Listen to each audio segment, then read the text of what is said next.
In the beginning, God created the heavens and the earth.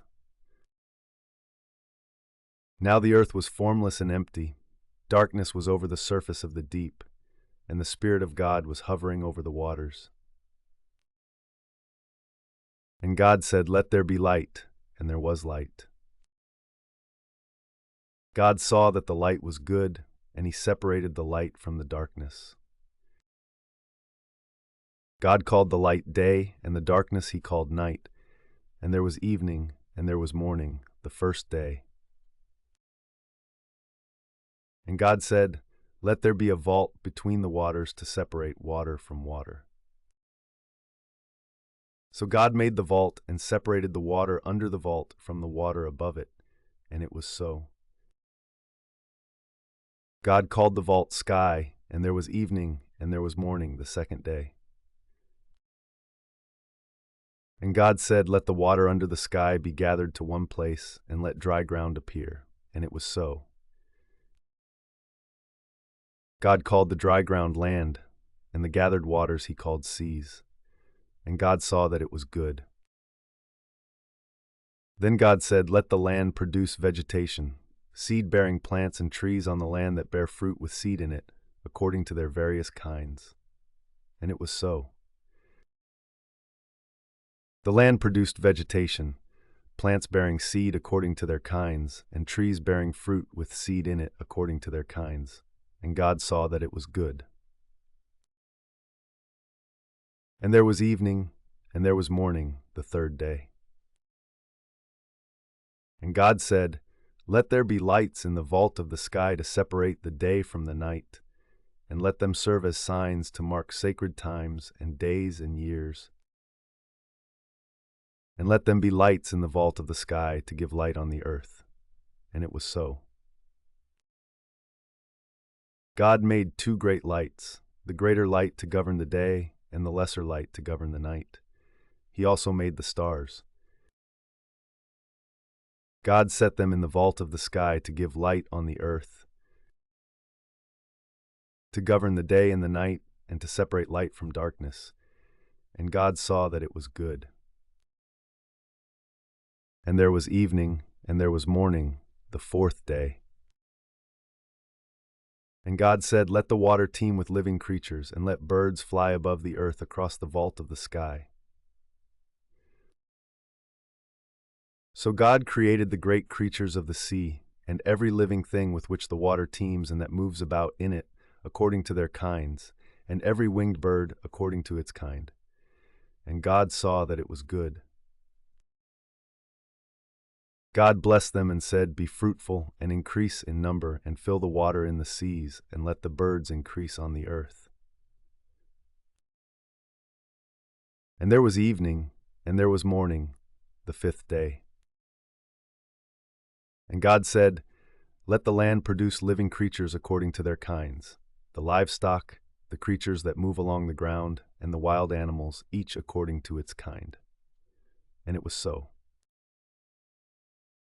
God made the wild animals according to their kinds, the livestock according to their kinds, and all the creatures that move along the ground according to their kinds. And God saw that it was good. Then God said, "Let us make mankind in our image, in our likeness, so that they may rule over the fish in the sea and the birds in the sky, over the livestock and all the wild animals, and over all the creatures that move along the ground." So God created mankind in his own image. In the image of God he created them. Male and female he created them. God blessed them and said to them, "Be fruitful and increase in number. Fill the earth and subdue it. Rule over the fish in the sea and the birds in the sky, and over every living creature that moves on the ground." Then God said, "I give you every seed-bearing plant on the face of the whole earth, and every tree that has fruit with seed in it. They will be yours for food.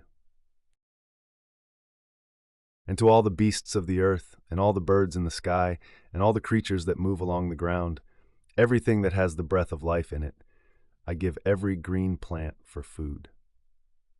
And it was so. God saw all that he had made, and it was very good. and there was evening, and there was morning, the sixth day.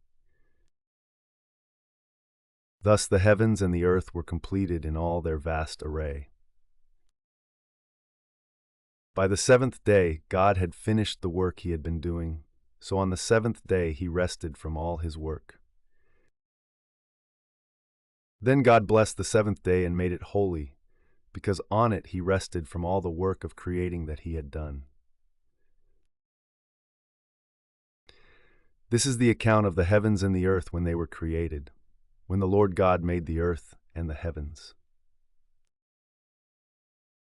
Now no shrub had yet appeared on the earth, and no plant had yet sprung up, for the Lord God had not sent rain on the earth, and there was no one to work the ground. But streams came up from the earth and watered the whole surface of the ground. Then the Lord God formed a man from the dust of the ground, and breathed into his nostrils the breath of life, and the man became a living being. Now the Lord God had planted a garden in the east, in Eden, and there he put the man he had formed. The Lord God made all kinds of trees grow out of the ground, trees that were pleasing to the eye and good for food. In the middle of the garden were the tree of life and the tree of the knowledge of good and evil. A river watering the garden flowed from Eden. From there it was separated into 4 headwaters. The name of the first is the Pishon. It winds through the entire land of Havilah, where there is gold. The gold of that land is good. Aromatic resin and onyx are also there. The name of the second river is the Gihon. It winds through the entire land of Cush. The name of the third river is the Tigris. It runs along the east side of Ashur. And the fourth river is the Euphrates. The Lord God took the man and put him in the Garden of Eden to work it and take care of it. And the Lord God commanded the man, "You are free to eat from any tree in the garden, but you must not eat from the tree of the knowledge of good and evil, for when you eat from it, you will certainly die." The Lord God said, "It is not good for the man to be alone. I will make a helper suitable for him."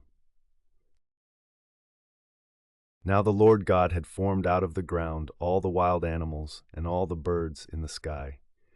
He brought them to the man to see what he would name them, and whatever the man called each living creature, that was its name. So the man gave names to all the livestock, the birds in the sky, and all the wild animals. But for Adam no suitable helper was found. So the Lord God caused the man to fall into a deep sleep, and while he was sleeping, he took one of the man's ribs, and then closed up the place with flesh. Then the Lord God made a woman from the rib he had taken out of the man, and he brought her to the man. The man said, "This is now bone of my bones and flesh of my flesh. She shall be called woman, for she was taken out of man." That is why a man leaves his father and mother and is united to his wife, and they become one flesh. Adam and his wife were both naked, and they felt no shame. Now the serpent was more crafty than any of the wild animals the Lord God had made. He said to the woman, "Did God really say, 'You must not eat from any tree in the garden'?" The woman said to the serpent, "We may eat fruit from the trees in the garden. But God did say, 'You must not eat fruit from the tree that is in the middle of the garden, and you must not touch it, or you will die.'" "You will not certainly die," the serpent said to the woman. "For God knows that when you eat from it, your eyes will be opened, and you will be like God, knowing good and evil." When the woman saw that the fruit of the tree was good for food and pleasing to the eye, and also desirable for gaining wisdom, she took some and ate it. She also gave some to her husband, who was with her, and he ate it. Then the eyes of both of them were opened, and they realized they were naked.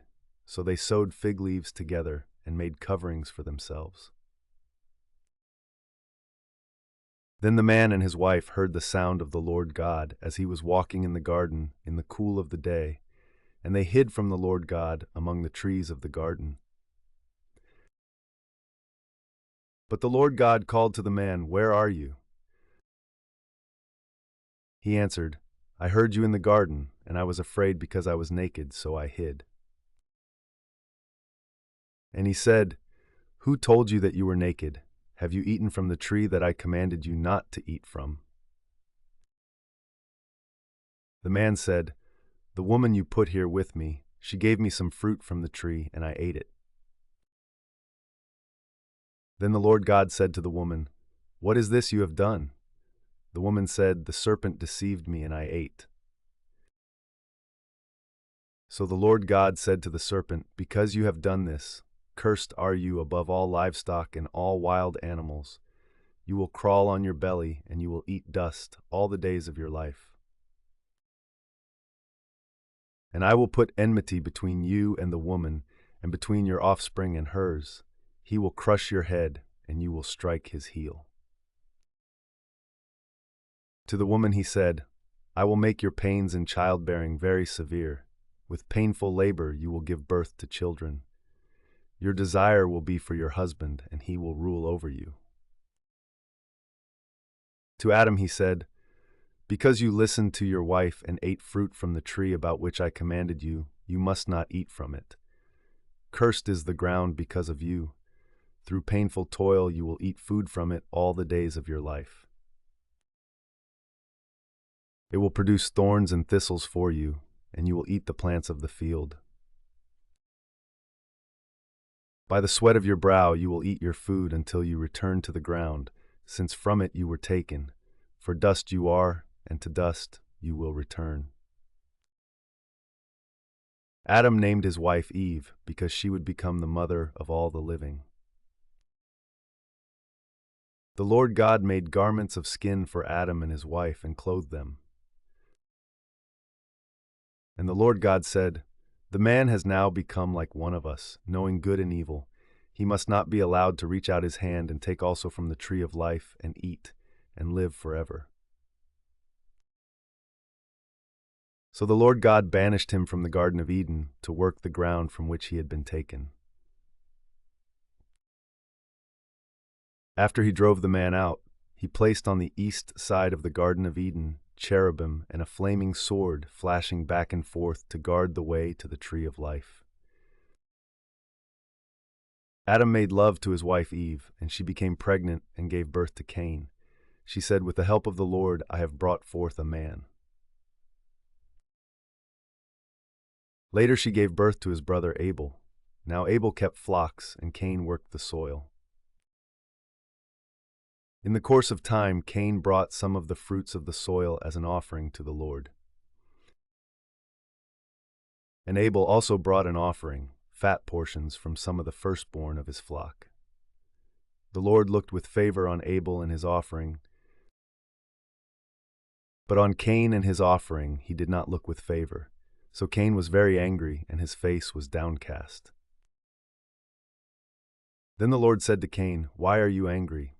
Why is your face downcast? If you do what is right, will you not be accepted? But if you do not do what is right, sin is crouching at your door. It desires to have you, but you must rule over it." Now Cain said to his brother Abel, "Let's go out to the field." While they were in the field, Cain attacked his brother Abel and killed him. Then the Lord said to Cain, "Where is your brother Abel?" "I don't know," he replied. "Am I my brother's keeper?" The Lord said, "What have you done? Listen, your brother's blood cries out to me from the ground. Now you are under a curse and driven from the ground, which opened its mouth to receive your brother's blood from your hand. When you work the ground, it will no longer yield its crops for you. You will be a restless wanderer on the earth." Cain said to the Lord, "My punishment is more than I can bear. Today you are driving me from the land, and I will be hidden from your presence. I will be a restless wanderer on the earth, and whoever finds me will kill me." But the Lord said to him, "Not so. Anyone who kills Cain will suffer vengeance 7 times over." Then the Lord put a mark on Cain, so that no one who found him would kill him. So Cain went out from the Lord's presence and lived in the land of Nod, east of Eden. Cain made love to his wife, and she became pregnant and gave birth to Enoch. Cain was then building a city, and he named it after his son Enoch. To Enoch was born Arad, and Arad was the father of Mehujael, and Mehujael was the father of Methushael, and Methushael was the father of Lamech. Lamech married 2 women, one named Ada and the other Zillah. Ada gave birth to Jabal. He was the father of those who live in tents and raise livestock. His brother's name was Jubal. He was the father of all who play stringed instruments and pipes.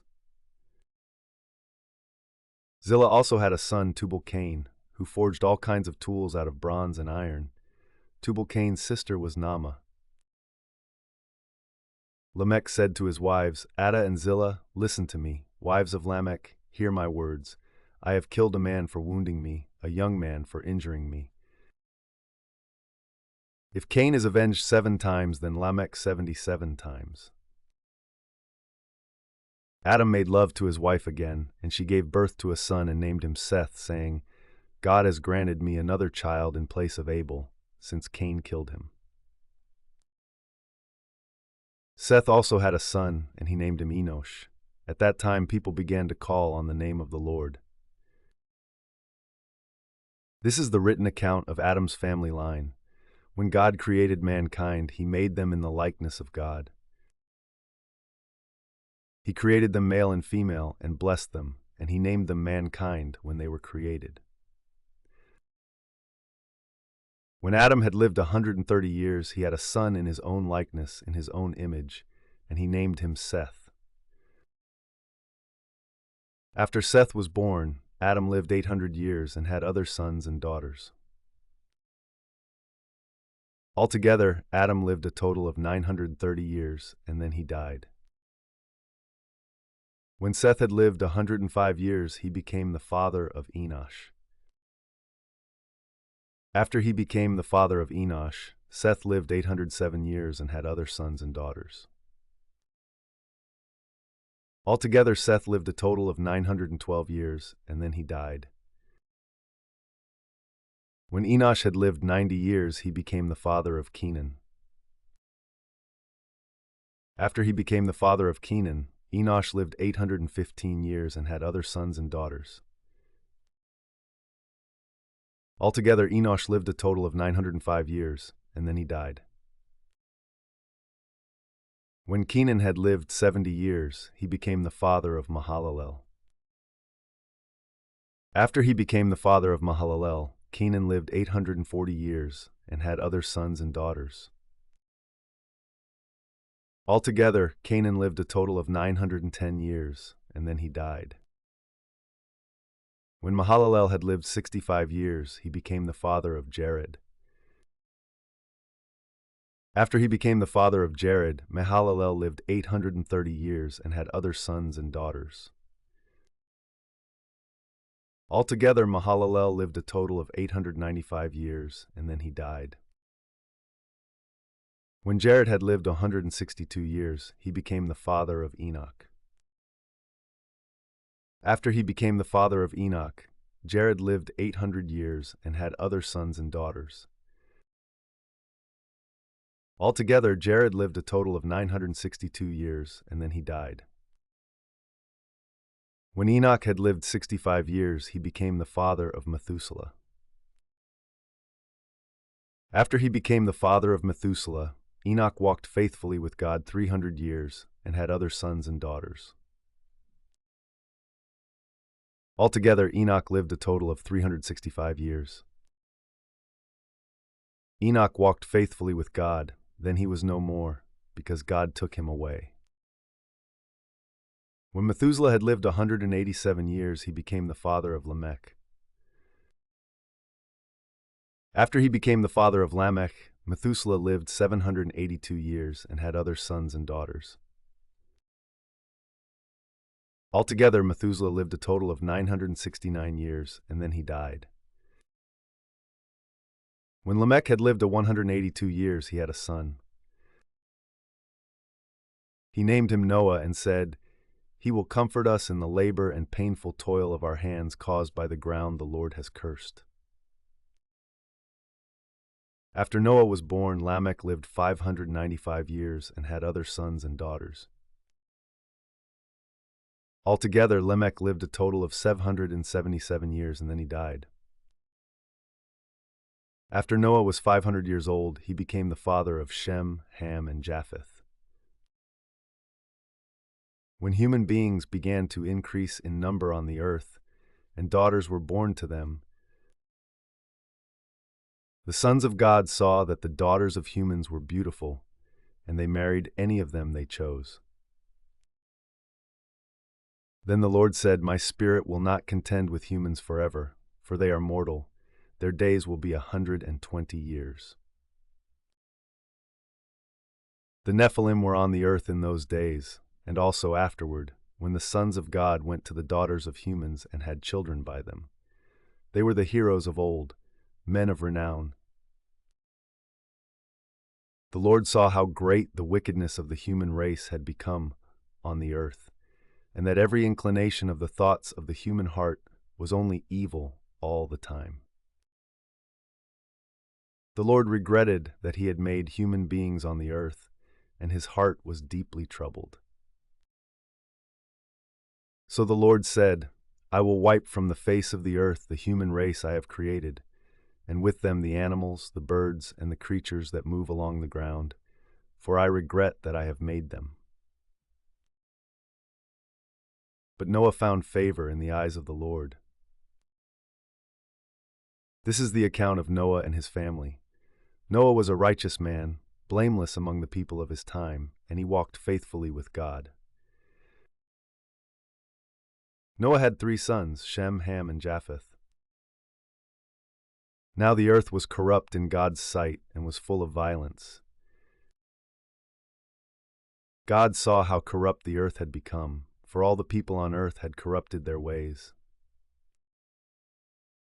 So God said to Noah, "I am going to put an end to all people, for the earth is filled with violence because of them. I am surely going to destroy both them and the earth. So make yourself an ark of cypress wood, make rooms in it, and coat it with pitch inside and out. This is how you are to build it. The ark is to be 300 cubits long, 50 cubits wide, and 30 cubits high. Make a roof for it, leaving below the roof an opening 1 cubit high all around. Put a door in the side of the ark, and make lower, middle, and upper decks. I am going to bring floodwaters on the earth to destroy all life under the heavens, every creature that has the breath of life in it. Everything on earth will perish. But I will establish my covenant with you, and you will enter the ark, you and your sons and your wife and your sons' wives with you. You are to bring into the ark 2 of all living creatures, male and female, to keep them alive with you.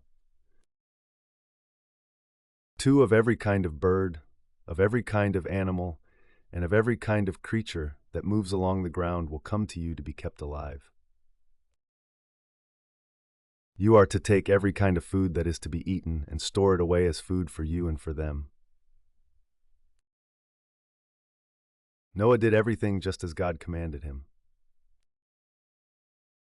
The Lord then said to Noah, "Go into the ark, you and your whole family, because I have found you righteous in this generation. Take with you 7 pairs of every kind of clean animal, a male and its mate, and 1 pair of every kind of unclean animal, a male and its mate, and also 7 pairs of every kind of bird, male and female, to keep their various kinds alive throughout the earth. 7 days from now I will send rain on the earth for 40 days and 40 nights, and I will wipe from the face of the earth every living creature I have made." And Noah did all that the Lord commanded him. Noah was 600 years old when the floodwaters came on the earth. And Noah and his sons and his wife and his sons' wives entered the ark to escape the waters of the flood.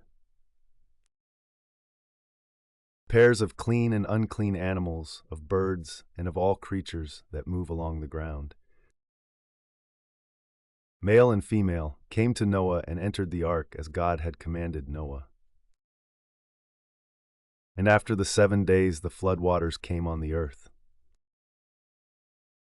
In the 600th year of Noah's life, on the 17th day of the 2nd month, on that day all the springs of the great deep burst forth, and the floodgates of the heavens were opened. And rain fell on the earth 40 days and 40 nights. On that very day, Noah and his sons, Shem, Ham, and Japheth, together with his wife and the wives of his 3 sons, entered the ark. They had with them every wild animal according to its kind, all livestock according to their kinds, every creature that moves along the ground according to its kind, and every bird according to its kind, everything with wings. Pairs of all creatures that have the breath of life in them came to Noah and entered the ark. The animals going in were male and female of every living thing, as God had commanded Noah. Then the Lord shut him in. For 40 days the flood kept coming on the earth, and as the waters increased, they lifted the ark high above the earth. The waters rose and increased greatly on the earth, and the ark floated on the surface of the water. They rose greatly on the earth, and all the high mountains under the entire heavens were covered. The waters rose and covered the mountains to a depth of more than 15 cubits. Every living thing that moved on land perished: birds, livestock, wild animals, all the creatures that swarm over the earth, and all mankind. Everything on dry land that had the breath of life in its nostrils died. Every living thing on the face of the earth was wiped out. People and animals and the creatures that move along the ground and the birds were wiped from the earth. Only Noah was left, and those with him in the ark. The waters flooded the earth for 150 days.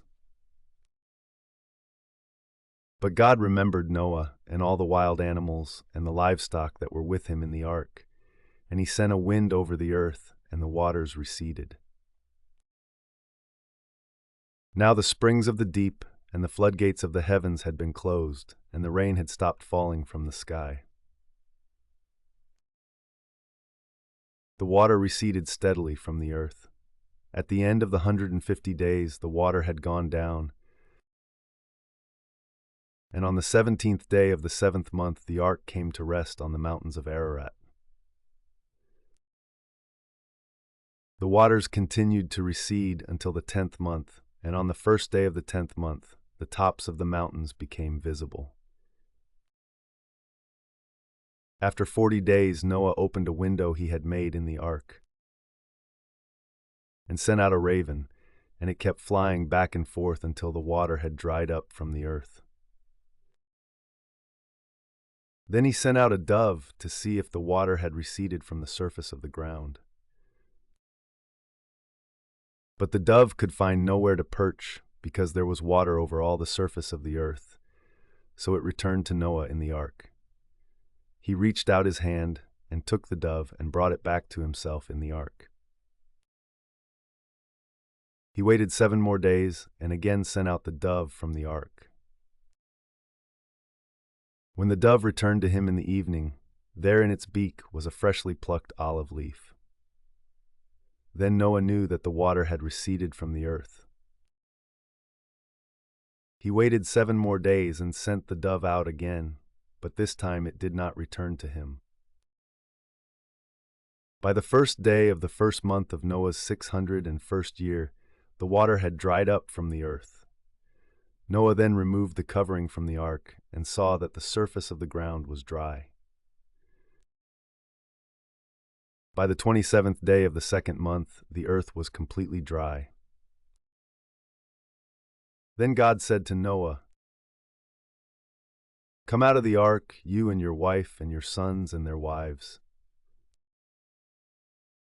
Bring out every kind of living creature that is with you, the birds, the animals, and all the creatures that move along the ground, so they can multiply on the earth and be fruitful and increase in number on it." So Noah came out together with his sons and his wife and his sons' wives. All the animals and all the creatures that move along the ground and all the birds, everything that moves on land came out of the ark, one kind after another. Then Noah built an altar to the Lord, and taking some of all the clean animals and clean birds, he sacrificed burnt offerings on it. The Lord smelled the pleasing aroma and said in his heart, "Never again will I curse the ground because of humans, even though every inclination of the human heart is evil from childhood, and never again will I destroy all living creatures as I have done. As long as the earth endures, seed time and harvest, cold and heat, summer and winter, day and night will never cease." Then God blessed Noah and his sons, saying to them, "Be fruitful and increase in number and fill the earth. The fear and dread of you will fall on all the beasts of the earth, and on all the birds in the sky, on every creature that moves along the ground, and on all the fish in the sea. They are given into your hands. Everything that lives and moves about will be food for you. Just as I gave you the green plants, I now give you everything. But you must not eat meat that has its lifeblood still in it. And for your lifeblood I will surely demand an accounting. I will demand an accounting from every animal, and from each human being too. I will demand an accounting for the life of another human being. Whoever sheds human blood, by humans shall their blood be shed, for in the image of God has God made mankind. As for you, be fruitful and increase in number, multiply on the earth and increase upon it." Then God said to Noah and to his sons with him, "I now establish my covenant with you and with your descendants after you, and with every living creature that was with you, the birds, the livestock, and all the wild animals, all those that came out of the ark with you, every living creature on earth. I establish my covenant with you. Never again will all life be destroyed by the waters of a flood. Never again will there be a flood to destroy the earth." And God said, "This is the sign of the covenant I am making between me and you and every living creature with you, a covenant for all generations to come. I have set my rainbow in the clouds, and it will be the sign of the covenant between me and the earth. Whenever I bring clouds over the earth, and the rainbow appears in the clouds, I will remember my covenant between me and you and all living creatures of every kind. Never again will the waters become a flood to destroy all life. Whenever the rainbow appears in the clouds, I will see it and remember the everlasting covenant between God and all living creatures of every kind on the earth."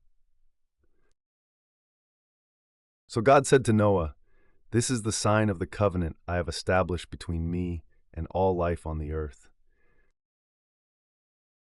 The sons of Noah who came out of the ark were Shem, Ham, and Japheth. Ham was the father of Canaan.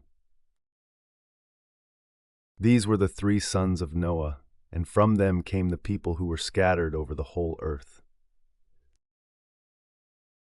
Noah, a man of the soil, proceeded to plant a vineyard. When he drank some of its wine, he became drunk and lay uncovered inside his tent. Ham, the father of Canaan, saw his father naked and told his two brothers outside. But Shem and Japheth took a garment and laid it across their shoulders. Then they walked in backward and covered their father's naked body. Their faces were turned the other way so that they would not see their father naked. When Noah awoke from his wine and found out what his youngest son had done to him, he said, "Cursed be Canaan, the lowest of slaves will he be to his brothers." He also said, "Praise be to the Lord, the God of Shem. May Canaan be the slave of Shem. May God extend Japheth's territory. May Japheth live in the tents of Shem, and may Canaan be the slave of Japheth." After the flood, Noah lived 350 years. Noah lived a total of 950 years and then he died. This is the account of Shem, Ham, and Japheth, Noah's sons, who themselves had sons after the flood. The sons of Japheth: Gomer, Magog, Madai, Javan, Tubal, Meshech, and Tiras. The sons of Gomer: Ashkenaz, Riphath, and Togarmah. The sons of Javan: Elisha, Tarshish, the Kittites, and the Rodanites.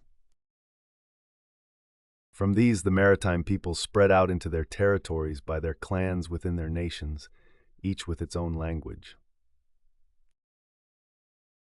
The sons of Ham: Cush, Egypt, Put, and Canaan.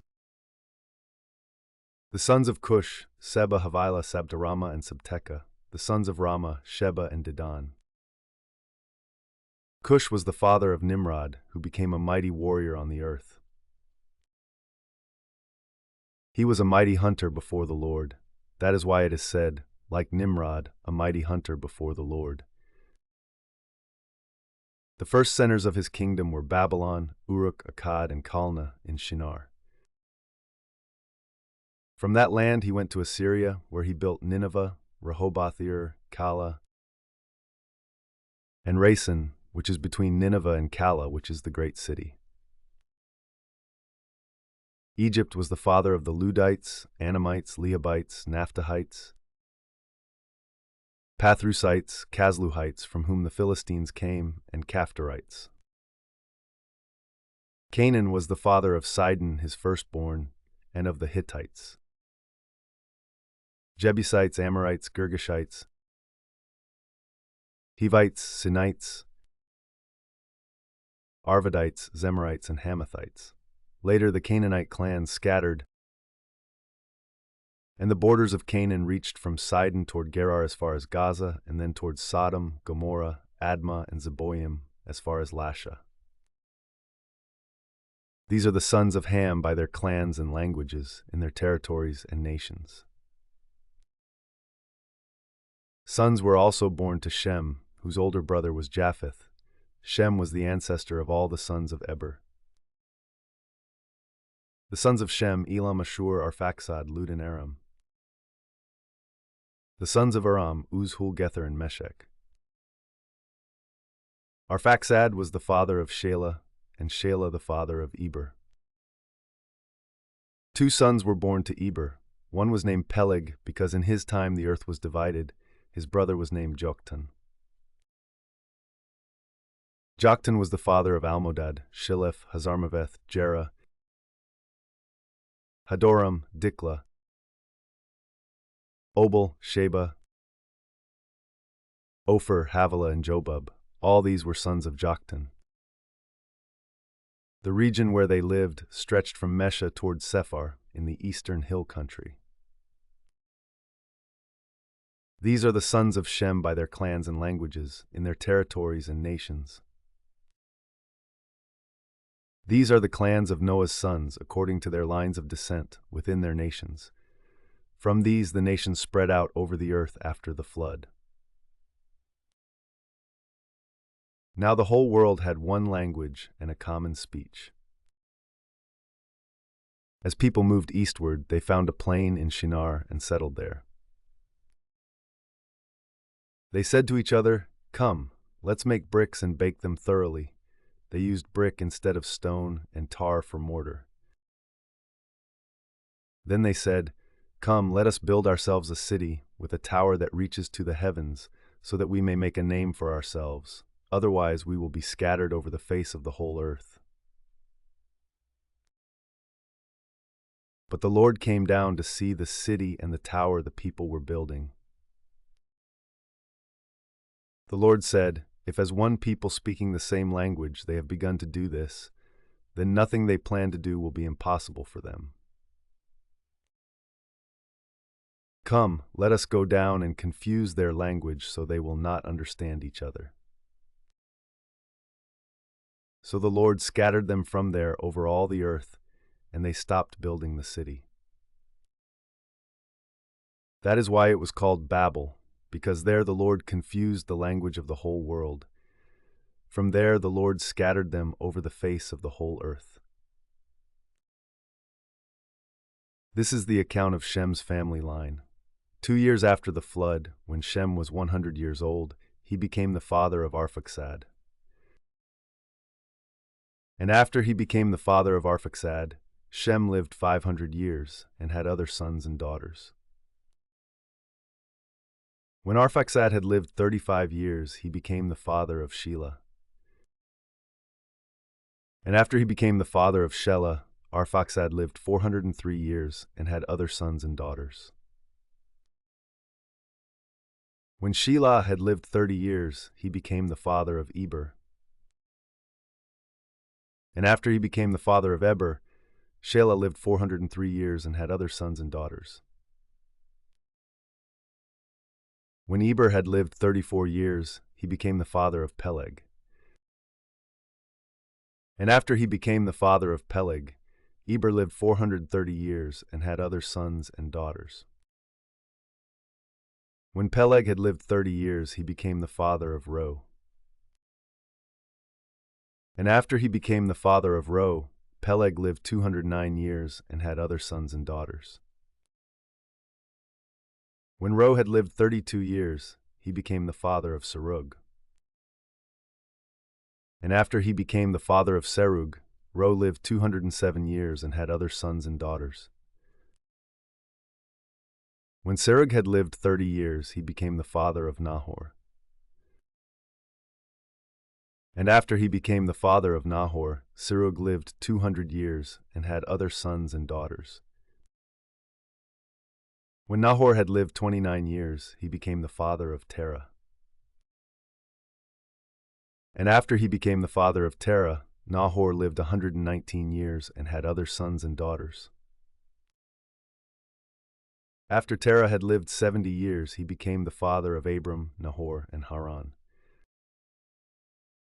This is the account of Terah's family line. Terah became the father of Abram, Nahor, and Haran became the father of Lot. While his father Terah was still alive, Haran died in Ur of the Chaldeans, in the land of his birth. Abram and Nahor both married. The name of Abram's wife was Sarai, and the name of Nahor's wife was Milcah. She was the daughter of Haran, the father of both Milcah and Iscah. Now Sarai was childless because she was not able to conceive. Terah took his son Abram, his grandson Lot, son of Haran, and his daughter-in-law Sarai, the wife of his son Abram, and together they set out from Ur of the Chaldeans to go to Canaan. But when they came to Haran, they settled there. Terah lived 205 years, and he died in Haran. The Lord had said to Abram, "Go from your country, your people, and your father's household to the land I will show you. I will make you into a great nation, and I will bless you. I will make your name great, and you will be a blessing. I will bless those who bless you, and whoever curses you I will curse, and all peoples on earth will be blessed through you." So Abram went as the Lord had told him, and Lot went with him. Abram was 75 years old when he set out from Haran. He took his wife Sarai, his nephew Lot, all the possessions they had accumulated, and the people they had acquired in Haran, and they set out for the land of Canaan, and they arrived there. Abram traveled through the land as far as the site of the great tree of Moreh at Shechem. At that time the Canaanites were in the land. The Lord appeared to Abram and said, "To your offspring I will give this land." So he built an altar there to the Lord, who had appeared to him. From there he went on toward the hills east of Bethel and pitched his tent, with Bethel on the west and Ai on the east. There he built an altar to the Lord and called on the name of the Lord. Then Abram set out and continued toward the Negev. Now there was a famine in the land, and Abram went down to Egypt to live there for a while, because the famine was severe. As he was about to enter Egypt, he said to his wife Sarai, "I know what a beautiful woman you are. When the Egyptians see you, they will say, 'This is his wife.' Then they will kill me, but will let you live. Say you are my sister, so that I will be treated well for your sake, and my life will be spared because of you." When Abram came to Egypt, the Egyptians saw that Sarai was a very beautiful woman. And when Pharaoh's officials saw her, they praised her to Pharaoh, and she was taken into his palace. He treated Abram well for her sake, and Abram acquired sheep and cattle, male and female donkeys, male and female servants, and camels.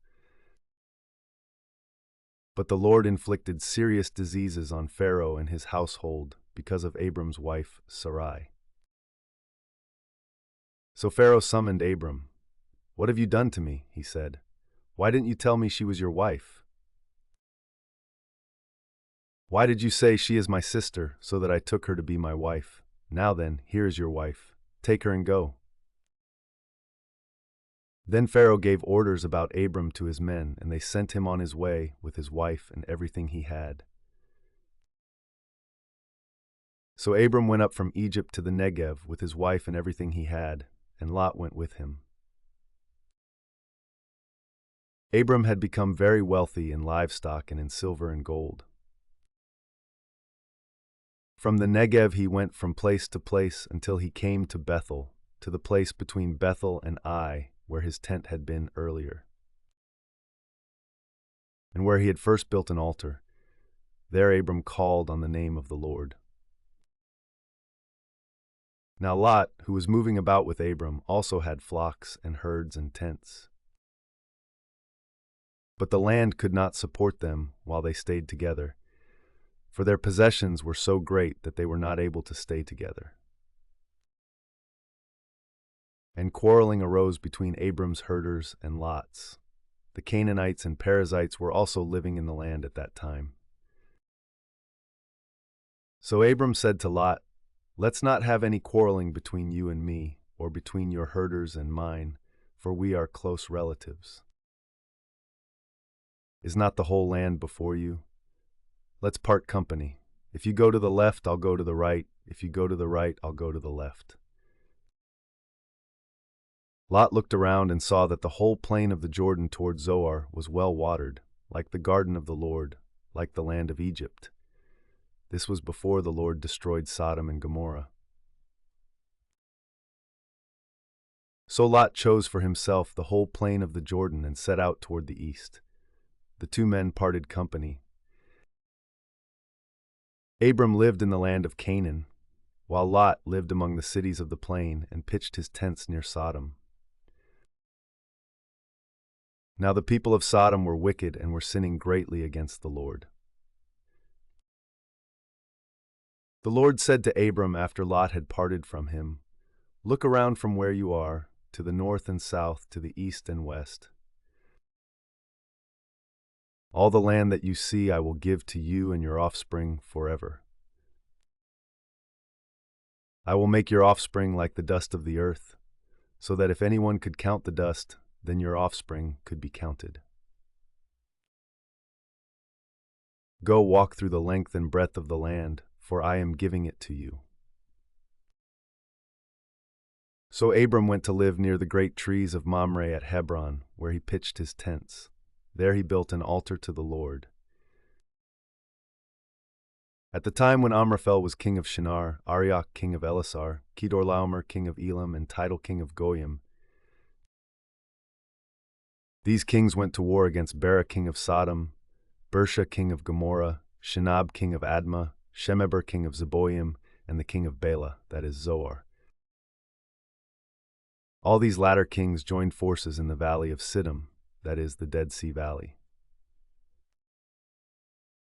For 12 years, they had been subject to Kedorlaomer, but in the 13th year, they rebelled. In the 14th year, Kedorlaomer and the kings allied with him went out and defeated the Rephites in Ashtaroth Karnaim, the Zuzites in Ham, the Amites in Shava Kiriathaim, and the Horites in the hill country of Seir, as far as El Paran near the desert. Then they turned back and went to En-Mishpat, that is, Kadesh, and they conquered the whole territory of the Amalekites, as well as the Amorites who were living in Hazezon Tamar. Then the king of Sodom, the king of Gomorrah, the king of Admah, the king of Zeboim, and the king of Bela, that is, Zoar, marched out and drew up their battle lines in the valley of Siddim. Against Kedorlaomer king of Elam, Tidal king of Goyim, Amraphel king of Shinar, and Arioch king of Elasar, 4 kings against 5. Now the valley of Siddim was full of tar pits, and when the kings of Sodom and Gomorrah fled, some of the men fell into them, and the rest fled to the hills. The 4 kings seized all the goods of Sodom and Gomorrah and all their food, then they went away. They also carried off Abram's nephew Lot and his possessions, since he was living in Sodom. A man who had escaped came and reported this to Abram the Hebrew. Now Abram was living near the great trees of Mamre the Amorite, a brother of Eshcol and Aner, all of whom were allied with Abram. When Abram heard that his relative had been taken captive, he called out the 318 trained men born in his household and went in pursuit as far as Dan. During the night, Abram divided his men to attack them, and he routed them, pursuing them as far as Hobah, north of Damascus. He recovered all the goods and brought back his relative Lot and his possessions, together with the women and the other people. After Abram returned from defeating Kedorlaomer and the kings allied with him, the king of Sodom came out to meet him in the valley of Shava, that is, the king's valley. Then Melchizedek king of Salem brought out bread and wine. He was priest of God Most High. And he blessed Abram, saying, "Blessed be Abram by God Most High, creator of heaven and earth. And praise be to God Most High, who delivered your enemies into your hand." Then Abram gave him 1/10 of everything. The king of Sodom said to Abram, "Give me the people and keep the goods for yourself." But Abram said to the king of Sodom, "With raised hand I have sworn an oath to the Lord, God Most High, creator of heaven and earth, that I will accept nothing belonging to you, not even a thread or the strap of a sandal, so that you will never be able to say, 'I made Abram rich.' I will accept nothing but what my men have eaten, and the share that belongs to the men who went with me, to Aner, Eshcol, and Mamre. Let them have their share." After this, the word of the Lord came to Abram in a vision. "Do not be afraid, Abram. I am your shield, your very great reward." But Abram said, "Sovereign Lord, what can you give me since I remain childless, and the one who will inherit my estate is Eliezer of Damascus?" And Abram said, "You have given me no children, so a servant in my household will be my heir." Then the word of the Lord came to him, "This man will not be your heir, but a son who is your own flesh and blood will be your heir." He took him outside and said, "Look up at the sky and count the stars, if indeed you can count them." Then he said to him, "So shall your offspring be."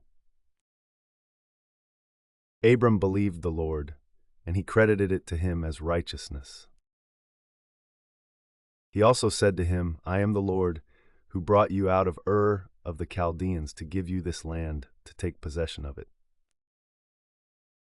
But Abram said, Sovereign Lord, how can I know that I will gain possession of it? So the Lord said to him, Bring me a heifer, a goat, and a ram, each 3 years old, along with a dove and a young pigeon. Abram brought all these to him, cut them in two, and arranged the halves opposite each other. The birds, however, he did not cut in half. Then birds of prey came down on the carcasses, but Abram drove them away. As the sun was setting, Abram fell into a deep sleep, and a thick and dreadful darkness came over him.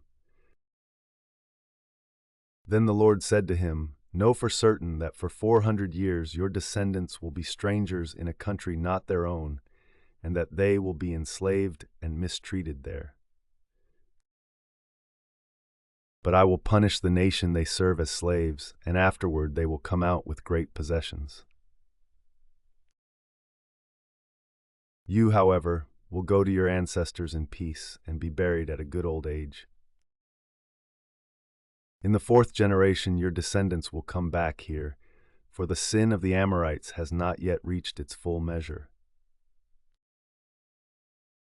When the sun had set and darkness had fallen, a smoking firepot with a blazing torch appeared and passed between the pieces. On that day the Lord made a covenant with Abram and said, To your descendants I give this land, from the Wadi of Egypt to the great river, the Euphrates,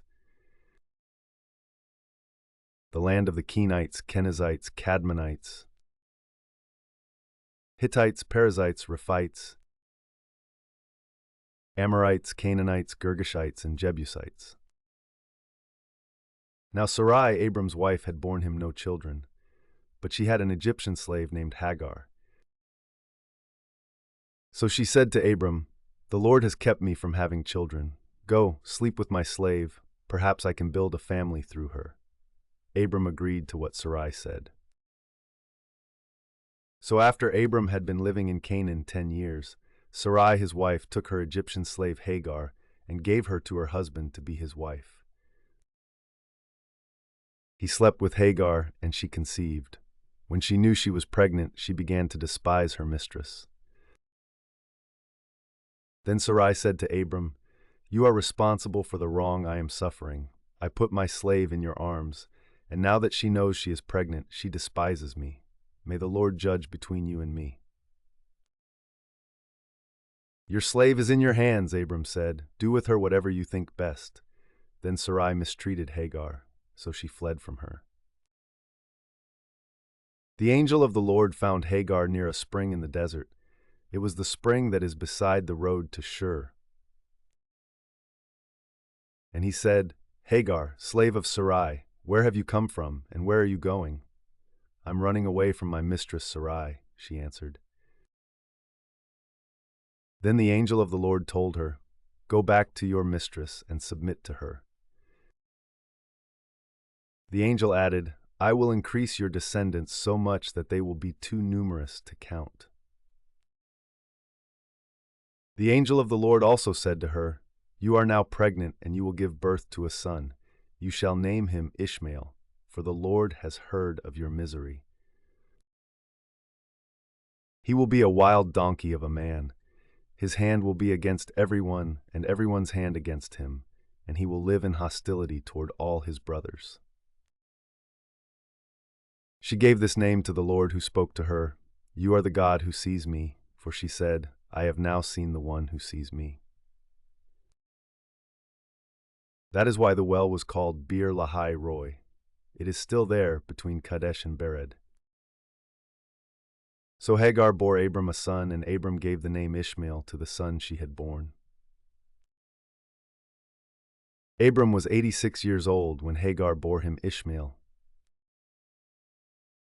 When Abram was 99 years old, the Lord appeared to him and said, I am God Almighty. Walk before me faithfully and be blameless. Then I will make my covenant between me and you, and will greatly increase your numbers. Abram fell face down, and God said to him, As for me, this is my covenant with you. You will be the father of many nations. No longer will you be called Abram. Your name will be Abraham, for I have made you a father of many nations. I will make you very fruitful. I will make nations of you, and kings will come from you. I will establish my covenant as an everlasting covenant between me and you and your descendants after you for the generations to come, to be your God and the God of your descendants after you. The whole land of Canaan, where you now reside as a foreigner, I will give as an everlasting possession to you and your descendants after you, and I will be their God. Then God said to Abraham, As for you, you must keep my covenant, you and your descendants after you for the generations to come. This is my covenant with you and your descendants after you, the covenant you are to keep. Every male among you shall be circumcised. You are to undergo circumcision, and it will be the sign of the covenant between me and you. For the generations to come, every male among you who is 8 days old must be circumcised, including those born in your household or bought with money from a foreigner, those who are not your offspring. Whether born in your household or bought with your money, they must be circumcised. My covenant in your flesh is to be an everlasting covenant. Any uncircumcised male who has not been circumcised in the flesh will be cut off from his people. He has broken my covenant. God also said to Abraham, As for Sarai, your wife, you are no longer to call her Sarai. Her name will be Sarah. I will bless her and will surely give you a son by her. I will bless her so that she will be the mother of nations. Kings of peoples will come from her. Abraham fell face down. He laughed and said to himself, Will a son be born to a man 100 years old? Will Sarah bear a child at the age of 90? And Abraham said to God, If only Ishmael might live under your blessing. Then God said, Yes, but your wife Sarah will bear you a son, and you will call him Isaac. I will establish my covenant with him as an everlasting covenant for his descendants after him. And as for Ishmael, I have heard you. I will surely bless him. I will make him fruitful and will greatly increase his numbers. He will be the father of 12 rulers, and I will make him into a great nation. But my covenant I will establish with Isaac, whom Sarah will bear to you by this time next year. When he had finished speaking with Abraham, God went up from him. On that very day Abraham took his son Ishmael and all those born in his household or bought with his money, every male in his household, and circumcised them as God told him. Abraham was 99 years old when he was circumcised, and his son Ishmael was 13. Abraham and his son Ishmael were both circumcised on that very day. And every male in Abraham's household, including those born in his household or bought from a foreigner, was circumcised with him. The Lord appeared to Abraham near the great trees of Mamre, while he was sitting at the entrance to his tent in the heat of the day. Abraham looked up and saw 3 men standing nearby. When he saw them, he hurried from the entrance of his tent to meet them and bowed low to the ground. He said, If I have found favor in your eyes, my Lord, do not pass your servant by. Let a little water be brought, and then you may all wash your feet and rest under this tree. Let me get you something to eat, so you can be refreshed and then go on your way, now that you have come to your servant. Very well, they answered. Do as you say. So Abraham hurried into the tent to Sarah. Quick, he said, get 3 seahs of the finest flour and knead it and bake some bread. Then he ran to the herd and selected a choice, tender calf and gave it to a servant, who hurried to prepare it. He then brought some curds and milk and the calf that had been prepared and set these before them. While they ate, he stood near them under a tree. "Where is your wife Sarah?" they asked him. "There in the tent," he said. Then one of them said, "I will surely return to you about this time next year, and Sarah your wife will have a son." Now Sarah was listening at the entrance to the tent, which was behind him. Abraham and Sarah were already very old, and Sarah was past the age of childbearing. So Sarah laughed to herself as she thought, "After I am worn out and my Lord is old, will I now have this pleasure?" Then the Lord said to Abraham, "Why did Sarah laugh and say, 'Will I really have a child now that I am old?' Is anything too hard for the Lord? I will return to you at the appointed time next year, and Sarah will have a son." Sarah was afraid, so she lied and said, "I did not laugh," but he said, "Yes, you did laugh." When the men got up to leave, they looked down toward Sodom, and Abraham walked along with them to see them on their way. Then the Lord said, "Shall I hide from Abraham what I am about to do? Abraham will surely become a great and powerful nation, and all nations on earth will be blessed through him. For I have chosen him, so that he will direct his children and his household after him to keep the way of the Lord by doing what is right and just, so that the Lord will bring about for Abraham what he has promised him."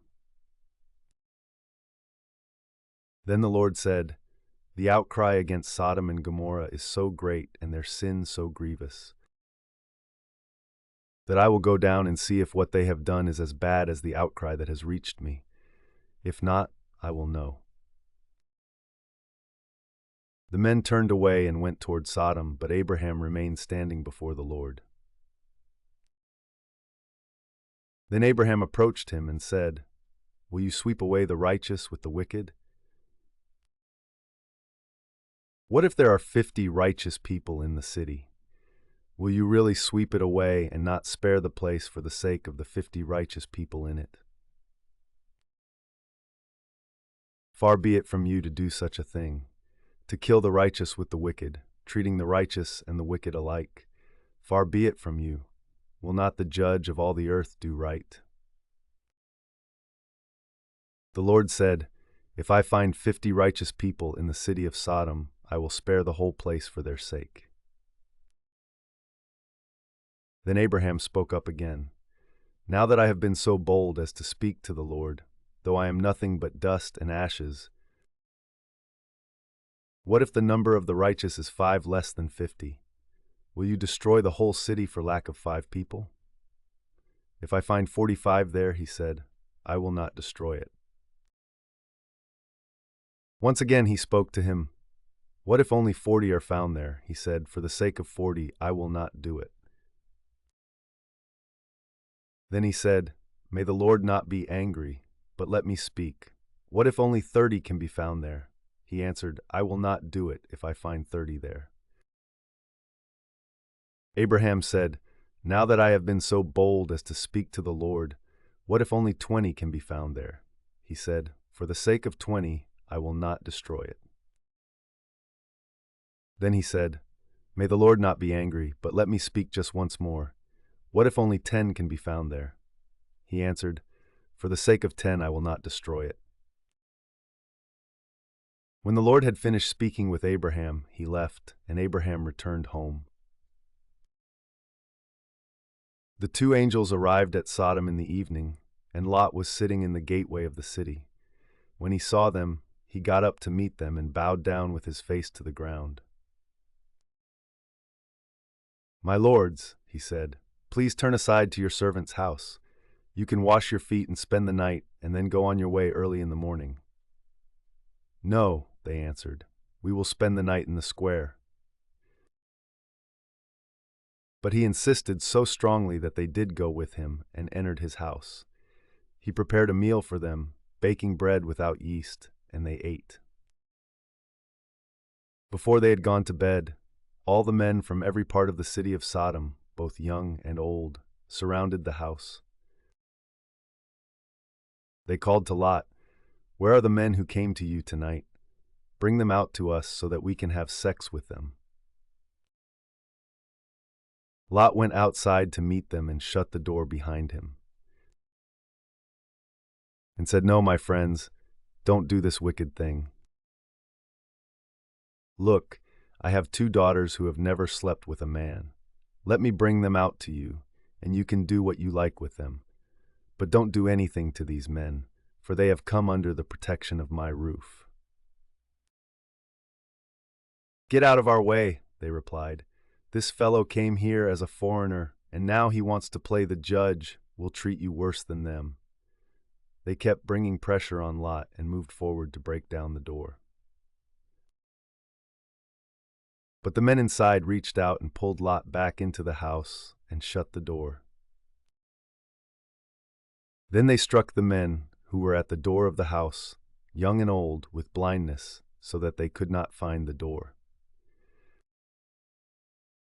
The 2 men said to Lot, "Do you have anyone else here, sons-in-law, sons or daughters, or anyone else in the city who belongs to you?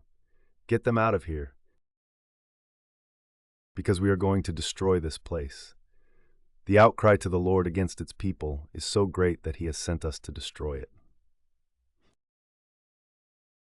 So Lot went out and spoke to his sons-in-law, who were pledged to marry his daughters. He said, "Hurry and get out of this place, because the Lord is about to destroy the city." But his sons-in-law thought he was joking. With the coming of dawn, the angels urged Lot, saying, "Hurry, take your wife and your 2 daughters who are here, or you will be swept away when the city is punished."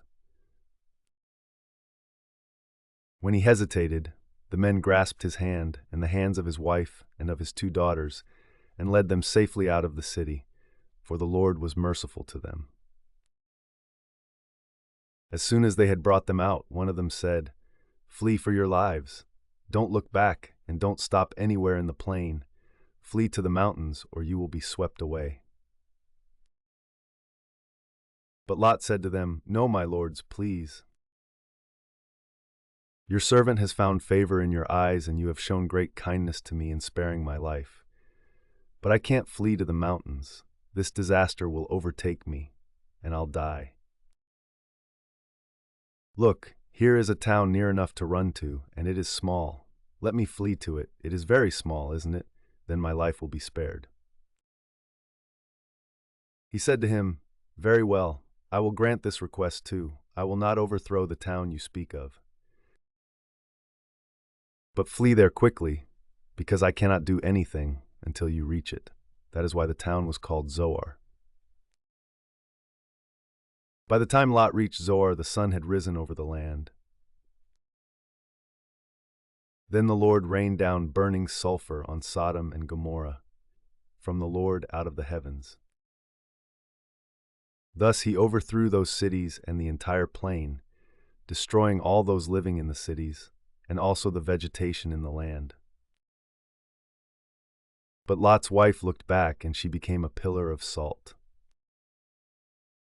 Early the next morning, Abraham got up and returned to the place where he had stood before the Lord. He looked down toward Sodom and Gomorrah, toward all the land of the plain, and he saw dense smoke rising from the land, like smoke from a furnace. So when God destroyed the cities of the plain, he remembered Abraham, and he brought Lot out of the catastrophe that overthrew the cities where Lot had lived. Lot and his 2 daughters left Zoar and settled in the mountains, for he was afraid to stay in Zoar. He and his 2 daughters lived in a cave. One day the older daughter said to the younger, "Our father is old, and there is no man around here to give us children, as is the custom all over the earth. Let's get our father to drink wine, and then sleep with him, and preserve our family line through our father." That night they got their father to drink wine, and the older daughter went in and slept with him. He was not aware of it when she lay down or when she got up. The next day the older daughter said to the younger, "Last night I slept with my father. Let's get him to drink wine again tonight, and you go in and sleep with him so we can preserve our family line through our father." So they got their father to drink wine that night also, and the younger daughter went in and slept with him. Again, he was not aware of it when she lay down or when she got up. So both of Lot's daughters became pregnant by their father. The older daughter had a son, and she named him Moab. He is the father of the Moabites of today. The younger daughter also had a son, and she named him Ben-Ammi. He is the father of the Ammonites of today. Now Abraham moved on from there into the region of the Negev and lived between Kadesh and Shur. For a while he stayed in Gerar. And there Abraham said of his wife Sarah, "She is my sister." Then Abimelech king of Gerar sent for Sarah and took her. But God came to Abimelech in a dream one night and said to him, "You are as good as dead because of the woman you have taken. She is a married woman." Now Abimelech had not gone near her, so he said, "Lord, will you destroy an innocent nation? Did he not say to me, 'She is my sister,' and didn't she also say, 'He is my brother'? I have done this with a clear conscience and clean hands." Then God said to him in the dream, "Yes, I know you did this with a clear conscience, and so I have kept you from sinning against me. That is why I did not let you touch her. Now return the man's wife, for he is a prophet, and he will pray for you, and you will live. But if you do not return her, you may be sure that you and all who belong to you will die." Early the next morning, Abimelech summoned all his officials, and when he told them all that had happened, they were very much afraid. Then Abimelech called Abraham in and said, "What have you done to us? How have I wronged you that you have brought such great guilt upon me and my kingdom? You have done things to me that should never be done." And Abimelech asked Abraham, "What was your reason for doing this?" Abraham replied, "I said to myself, 'There is surely no fear of God in this place, and they will kill me because of my wife. Besides, she really is my sister, the daughter of my father though not of my mother, and she became my wife.' And when God had me wander from my father's household, I said to her, 'This is how you can show your love to me. Everywhere we go, say of me, he is my brother.'" Then Abimelech brought sheep and cattle and male and female slaves and gave them to Abraham, and he returned Sarah his wife to him. And Abimelech said, "My land is before you, live wherever you like." To Sarah he said, "I am giving your brother 1,000 shekels of silver. This is to cover the offense against you before all who are with you. You are completely vindicated." Then Abraham prayed to God, and God healed Abimelech, his wife, and his female slaves so they could have children again.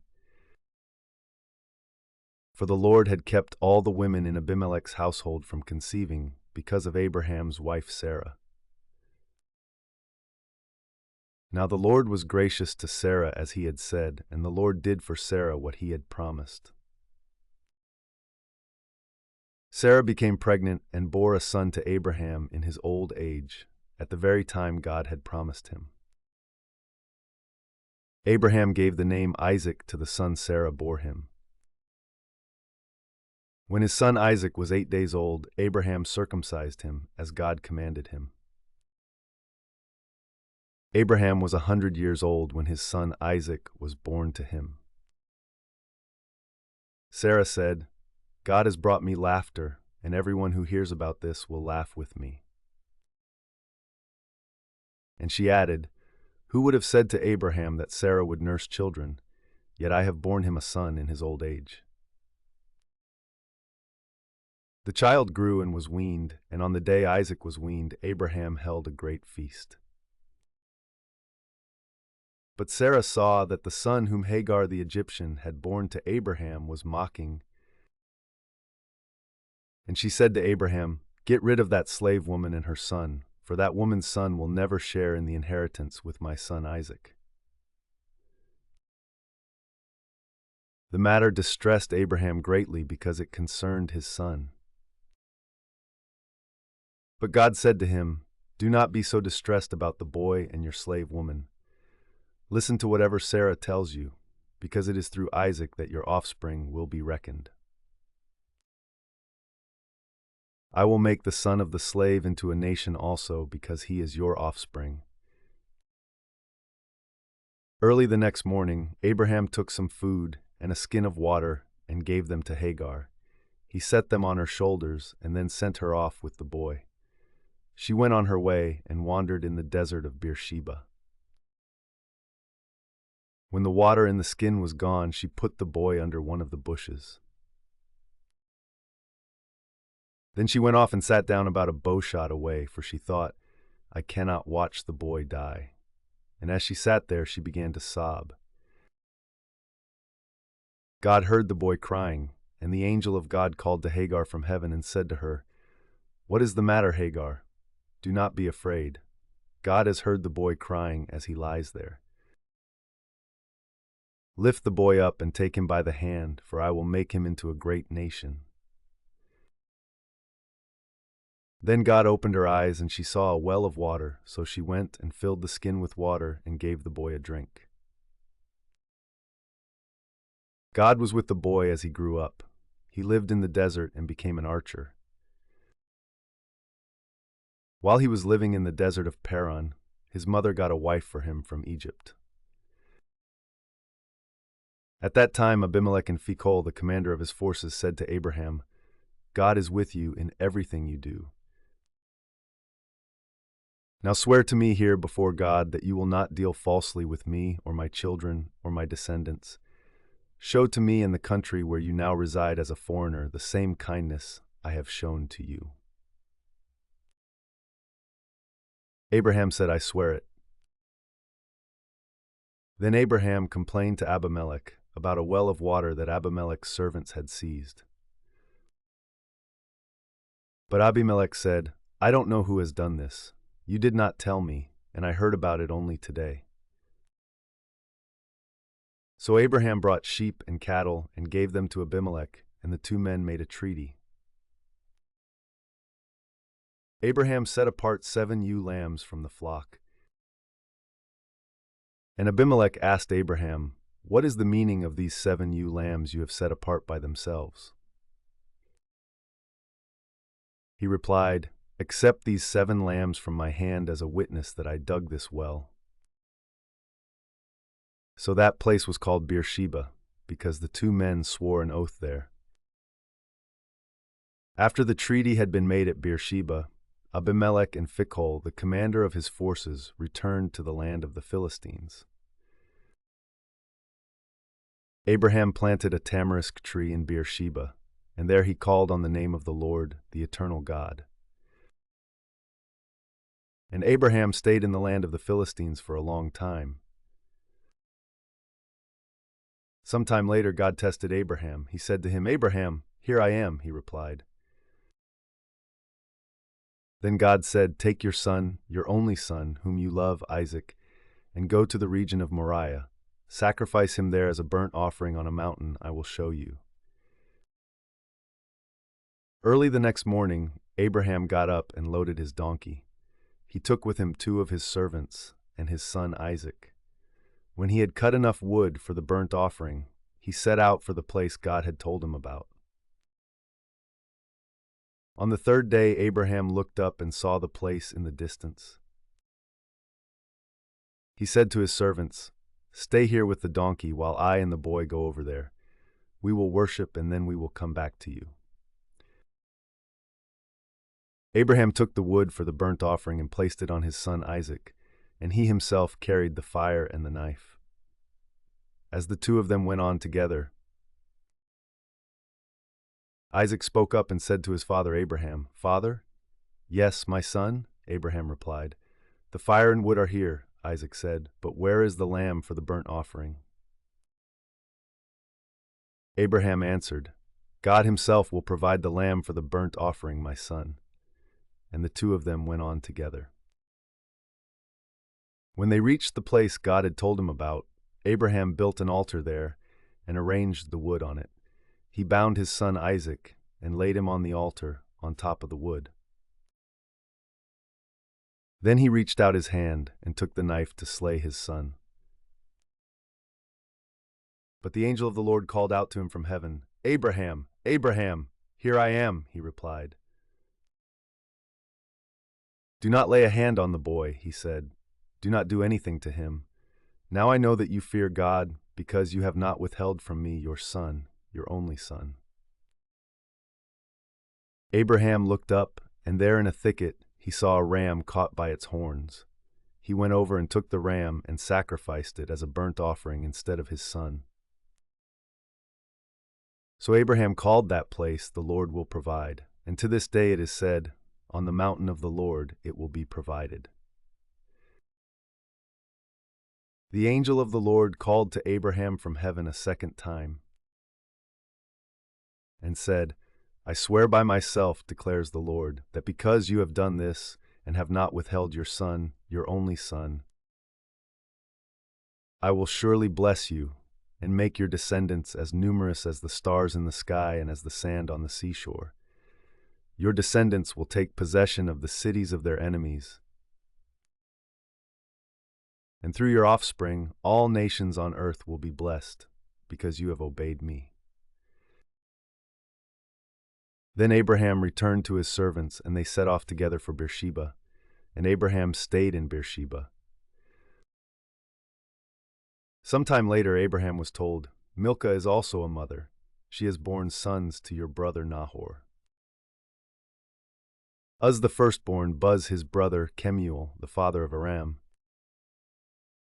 Kesed, Hazo, Pildash, Jidlaph, and Bethuel.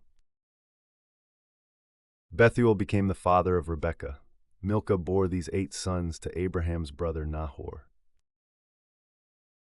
His concubine, whose name was Reumah, also had sons, Tebah, Gaham, Tash, and Maacah. Sarah lived to be 127 years old. She died at Kiriath Arba, that is Hebron, in the land of Canaan, and Abraham went to mourn for Sarah and to weep over her. Then Abraham rose from beside his dead wife and spoke to the Hittites. He said, "I am a foreigner and stranger among you. Sell me some property for a burial site here so I can bury my dead." The Hittites replied to Abraham, "Sir, listen to us. You are a mighty prince among us. Bury your dead in the choicest of our tombs. None of us will refuse you his tomb for burying your dead." Then Abraham rose and bowed down before the people of the land, the Hittites. He said to them, "If you are willing to let me bury my dead, then listen to me and intercede with Ephron son of Zohar on my behalf. So he will sell me the cave of Machpelah, which belongs to him and is at the end of his field. Ask him to sell it to me for the full price as a burial site among you." Ephron the Hittite was sitting among his people, and he replied to Abraham in the hearing of all the Hittites who had come to the gate of his city. "No, my lord," he said, "listen to me. I give you the field, and I give you the cave that is in it. I give it to you in the presence of my people. Bury your dead." Again, Abraham bowed down before the people of the land. And he said to Ephron in their hearing, "Listen to me if you will. I will pay the price of the field. Accept it from me so I can bury my dead there." Ephron answered Abraham, "Listen to me, my lord. The land is worth 400 shekels of silver. But what is that between you and me? Bury your dead." Abraham agreed to Ephron's terms and weighed out for him the price he had named in the hearing of the Hittites, 400 shekels of silver, according to the weight current among the merchants. So Ephron's field in Machpelah near Mamre, both the field and the cave in it, and all the trees within the borders of the field, was deeded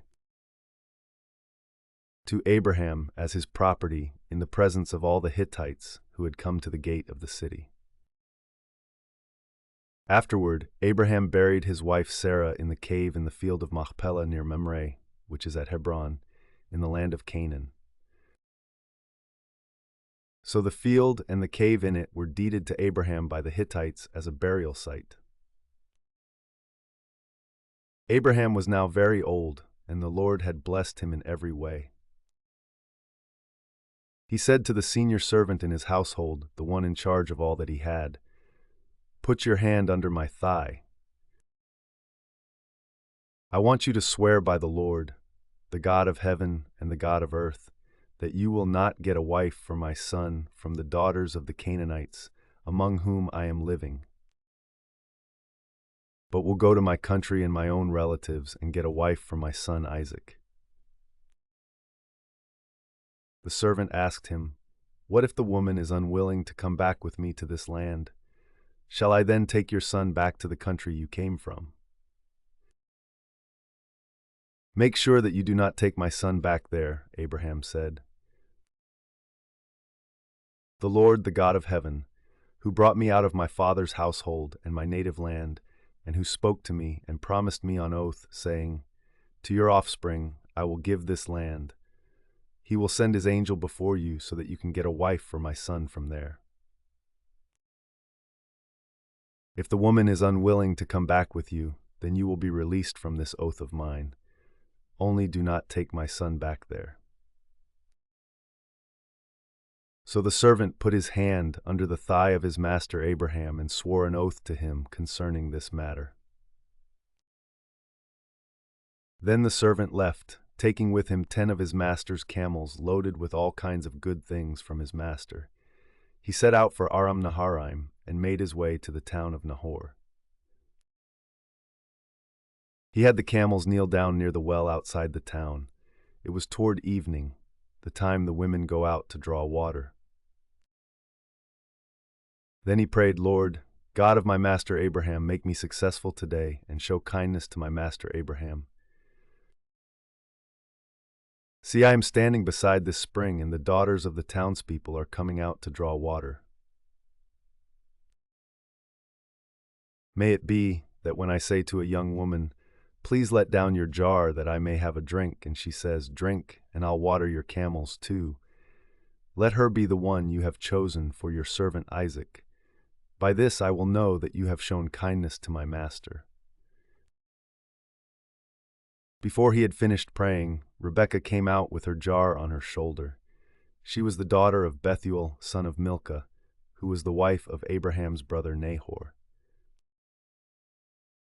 The woman was very beautiful, a virgin. No man had ever slept with her. She went down to the spring, filled her jar, and came up again. The servant hurried to meet her and said, "Please give me a little water from your jar." "Drink, my lord," she said, and quickly lowered the jar to her hands and gave him a drink. After she had given him a drink, she said, "I'll draw water for your camels too, until they have had enough to drink." So she quickly emptied her jar into the trough, ran back to the well to draw more water, and drew enough for all his camels. Without saying a word, the man watched her closely to learn whether or not the Lord had made his journey successful. When the camels had finished drinking, the man took out a gold nose ring weighing a beka and 2 gold bracelets weighing 10 shekels. Then he asked, "Whose daughter are you? Please tell me, is there room in your father's house for us to spend the night?" She answered him, "I am the daughter of Bethuel, the son that Milcah bore to Nahor." And she added, "We have plenty of straw and fodder, as well as room for you to spend the night." Then the man bowed down and worshipped the Lord, saying, "Praise be to the Lord, the God of my master Abraham, who has not abandoned his kindness and faithfulness to my master. As for me, the Lord has led me on the journey to the house of my master's relatives." The young woman ran and told her mother's household about these things. Now Rebekah had a brother named Laban, and he hurried out to the man at the spring. As soon as he had seen the nose ring and the bracelets on his sister's arms, and had heard Rebekah tell what the man said to her, he went out to the man and found him standing by the camels near the spring. "Come, you who are blessed by the Lord," he said.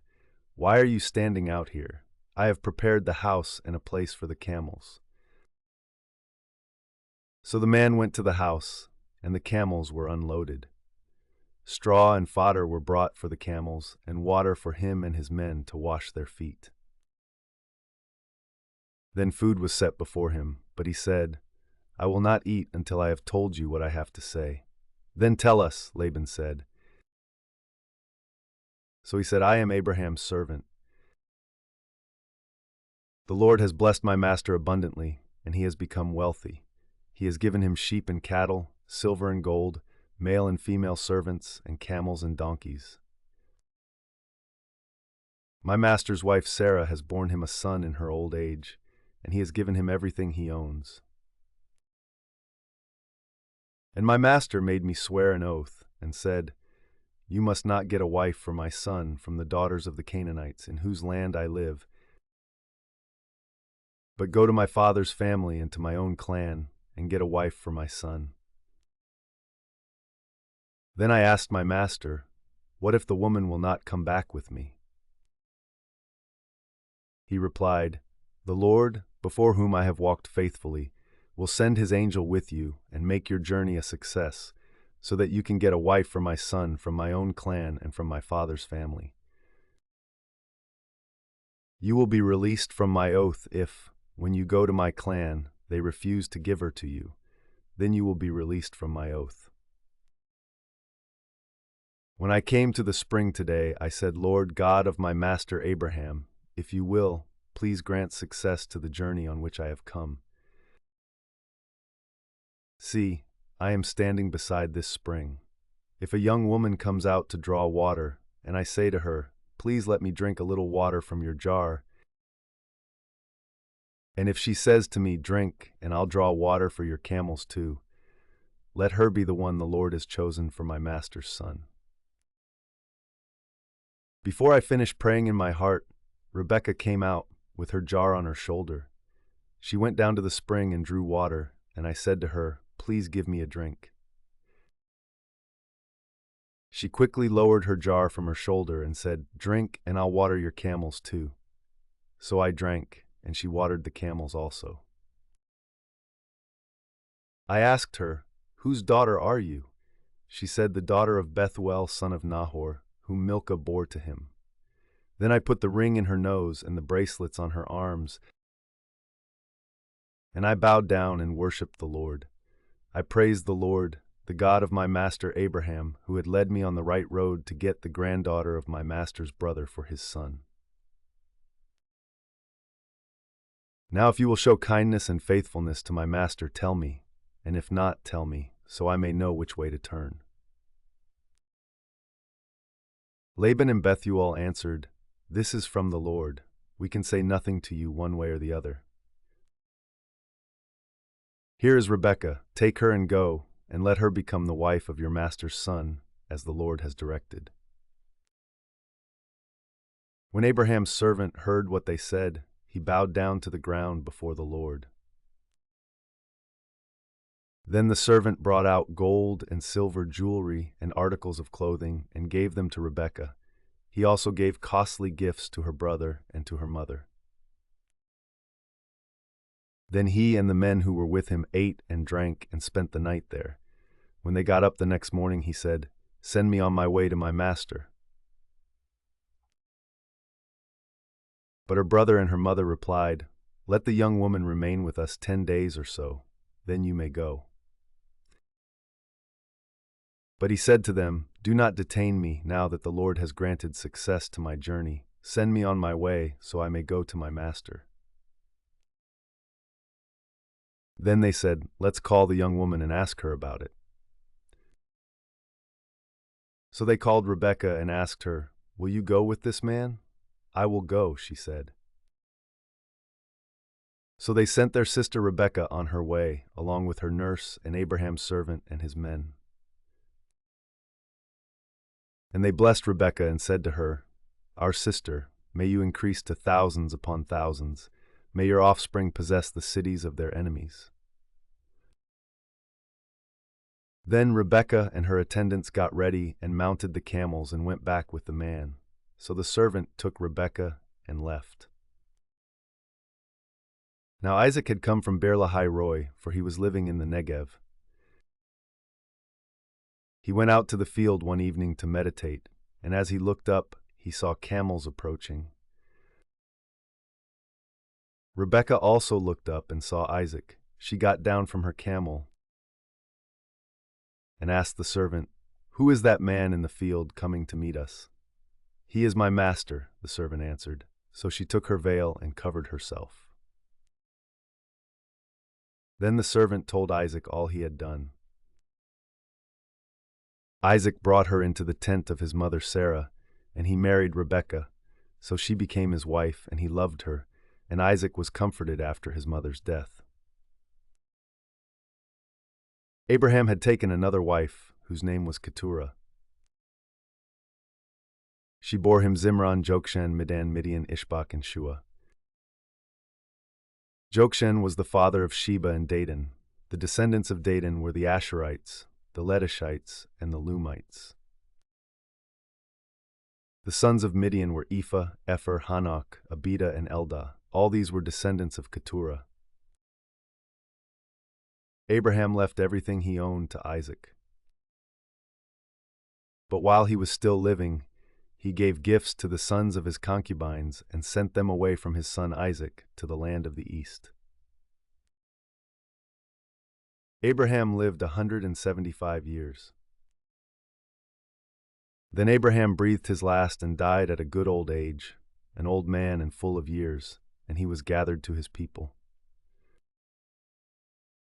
His sons Isaac and Ishmael buried him in the cave of Machpelah near Mamre, in the field of Ephron, son of Zohar the Hittite, the field Abraham had bought from the Hittites. There Abraham was buried with his wife Sarah. After Abraham's death, God blessed his son Isaac, who then lived near Beer Lahai Roi. This is the account of the family line of Abraham's son Ishmael, whom Sarah's slave, Hagar the Egyptian, bore to Abraham. These are the names of the sons of Ishmael, listed in the order of their birth: Nebaioth, the firstborn of Ishmael, Kedar, Adbeel, Mibsam, Mishma, Duma, Massa, Hadad, Jetur, Naphish, and Kedemah. These were the sons of Ishmael, and these are the names of the 12 tribal rulers according to their settlements and camps. Ishmael lived 137 years. He breathed his last and died, and he was gathered to his people. His descendants settled in the area from Havilah to Shur, near the eastern border of Egypt, as you go toward Ashur, and they lived in hostility toward all the tribes related to them. This is the account of the family line of Abraham's son Isaac. Abraham became the father of Isaac. And Isaac was 40 years old when he married Rebekah, daughter of Bethuel the Aramean, from Paddan Aram, and sister of Laban the Aramean.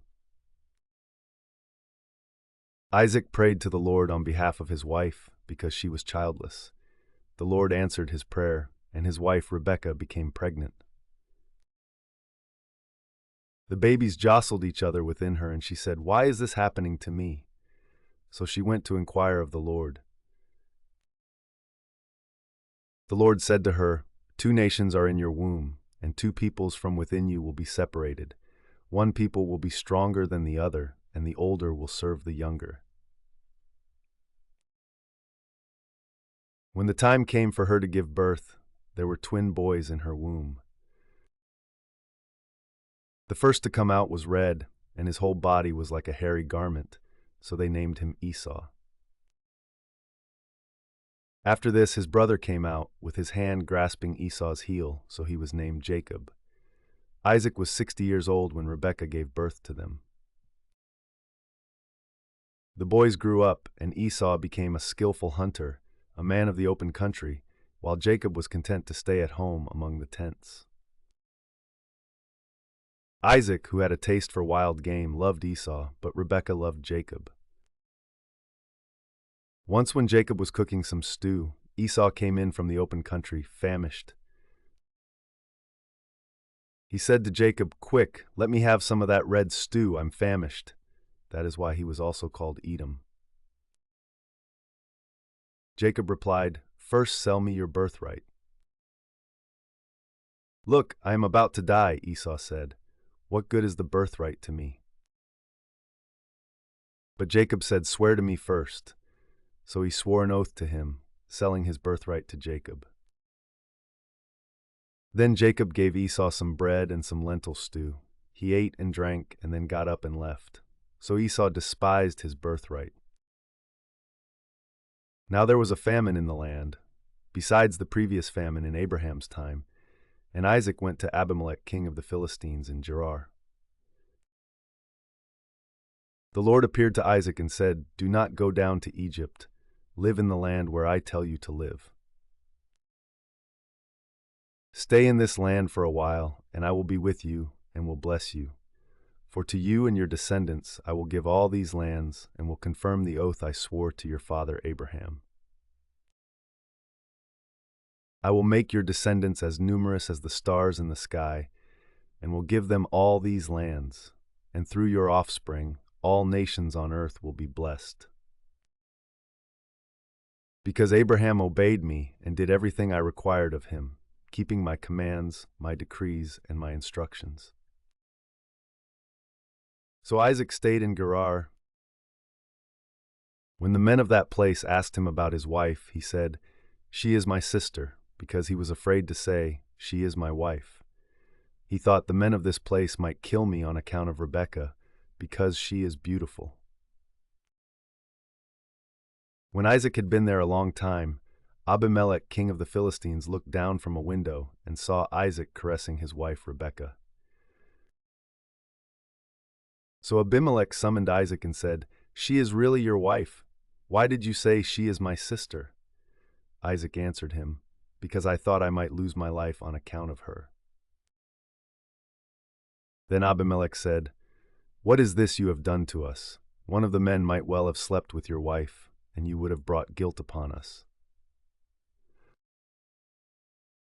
So Abimelech gave orders to all the people, "Anyone who harms this man or his wife shall surely be put to death." Isaac planted crops in that land, and the same year reaped 100-fold, because the Lord blessed him. The man became rich, and his wealth continued to grow until he became very wealthy. He had so many flocks and herds and servants that the Philistines envied him. So all the wells that his father's servants had dug in the time of his father Abraham, the Philistines stopped up, filling them with earth. Then Abimelech said to Isaac, "Move away from us, you have become too powerful for us." So Isaac moved away from there and encamped in the valley of Gerar, where he settled. Isaac reopened the wells that had been dug in the time of his father Abraham, which the Philistines had stopped up after Abraham died, and he gave them the same names his father had given them.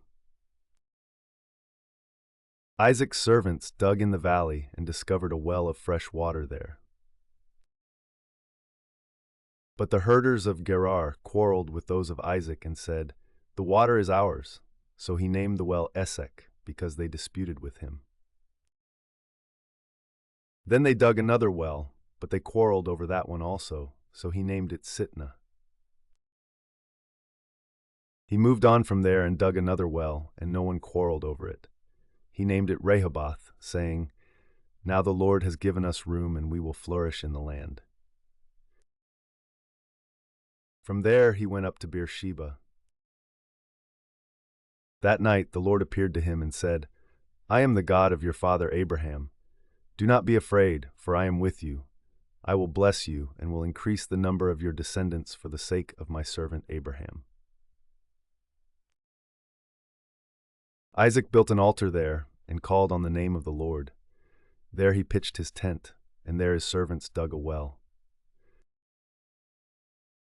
Meanwhile, Abimelech had come to him from Gerar, with Ahuzath his personal advisor and Phicol the commander of his forces. Isaac asked them, Why have you come to me, since you were hostile to me and sent me away? They answered, We saw clearly that the Lord was with you, so we said, There ought to be a sworn agreement between us and you. Let us make a treaty with you, that you will do us no harm, just as we did not harm you, but always treated you well and sent you away peacefully. And now you are blessed by the Lord. Isaac then made a feast for them, and they ate and drank. Early the next morning the men swore an oath to each other. Then Isaac sent them on their way, and they went away peacefully. That day Isaac's servants came and told him about the well they had dug. They said, We found water. He called it Sheba, and to this day the name of the town has been Beersheba. When Esau was 40 years old, he married Judith, daughter of Beeri the Hittite, and also Basmath, daughter of Elon the Hittite. They were a source of grief to Isaac and Rebekah. When Isaac was old and his eyes were so weak that he could no longer see, he called for Esau his older son and said to him, My son, here I am, he answered. Isaac said, I am now an old man and don't know the day of my death. Now then, get your equipment, your quiver and bow, and go out to the open country to hunt some wild game for me. Prepare me the kind of tasty food I like and bring it to me to eat, so that I may give you my blessing before I die. Now Rebekah was listening as Isaac spoke to his son Esau. When Esau left for the open country to hunt game and bring it back, Rebekah said to her son Jacob, Look, I overheard your father say to your brother Esau, Bring me some game and prepare me some tasty food to eat, so that I may give you my blessing in the presence of the Lord before I die. Now my son, listen carefully and do what I tell you. Go out to the flock and bring me 2 choice young goats, so I can prepare some tasty food for your father, just the way he likes it.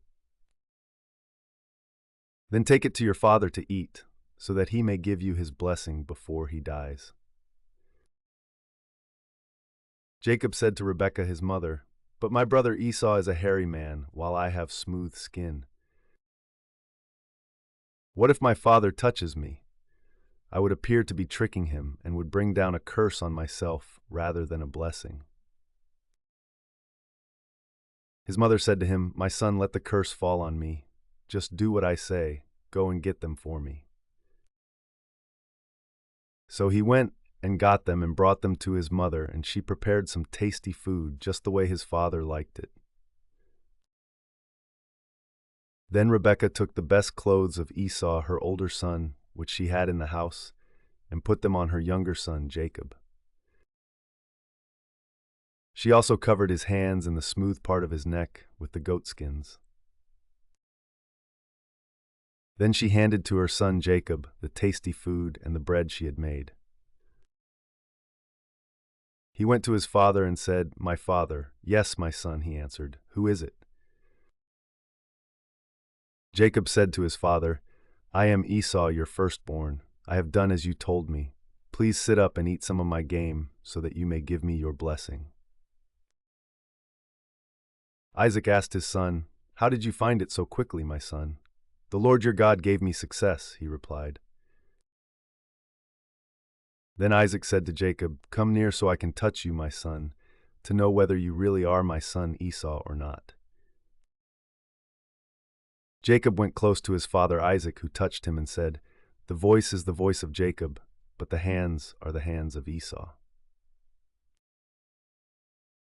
He did not recognize him, for his hands were hairy like those of his brother Esau, so he proceeded to bless him. "Are you really my son Esau?" he asked. "I am," he replied. Then he said, "My son, bring me some of your game to eat, so that I may give you my blessing." Jacob brought it to him, and he ate, and he brought some wine, and he drank. Then his father Isaac said to him, "Come here, my son, and kiss me." So he went to him and kissed him.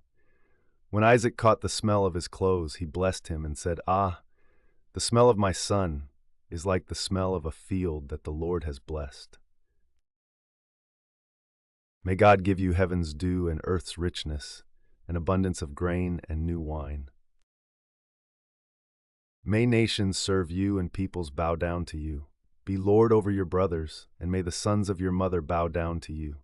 May those who curse you be cursed, and those who bless you be blessed." After Isaac finished blessing him, and Jacob had scarcely left his father's presence, his brother Esau came in from hunting. He too prepared some tasty food and brought it to his father. Then he said to him, "My father, please sit up and eat some of my game, so that you may give me your blessing." His father Isaac asked him, "Who are you?" "I am your son," he answered, "your firstborn Esau." Isaac trembled violently and said, "Who was it then that hunted game and brought it to me? I ate it just before you came, and I blessed him, and indeed he will be blessed." When Esau heard his father's words, he burst out with a loud and bitter cry and said to his father, "Bless me too, my father." But he said, "Your brother came deceitfully and took your blessing." Esau said, "Isn't he rightly named Jacob? This is the second time he has taken advantage of me. He took my birthright, and now he's taken my blessing." Then he asked, "Haven't you reserved any blessing for me?" Isaac answered Esau, "I have made him lord over you, and have made all his relatives his servants, and I have sustained him with grain and new wine. So what can I possibly do for you, my son?" Esau said to his father, "Do you have only one blessing, my father? Bless me too, my father." Then Esau wept aloud. His father Isaac answered him, "Your dwelling will be away from the earth's richness, away from the dew of heaven above. You will live by the sword, and you will serve your brother. But when you grow restless, you will throw his yoke from off your neck." Esau held a grudge against Jacob because of the blessing his father had given him. He said to himself, "The days of mourning for my father are near. Then I will kill my brother Jacob." When Rebekah was told what her older son Esau had said, she sent for her younger son Jacob and said to him, "Your brother Esau is planning to avenge himself by killing you. Now then, my son, do what I say. Flee at once to my brother Laban in Haran. Stay with him for a while until your brother's fury subsides. When your brother is no longer angry with you and forgets what you did to him, I'll send word for you to come back from there. Why should I lose both of you in one day?" Then Rebekah said to Isaac, "I'm disgusted with living because of these Hittite women. If Jacob takes a wife from among the women of this land, from Hittite women like these, my life will not be worth living." So Isaac called for Jacob and blessed him. Then he commanded him, "Do not marry a Canaanite woman. Go at once to Paddan Aram, to the house of your mother's father Bethuel. Take a wife for yourself there, from among the daughters of Laban, your mother's brother.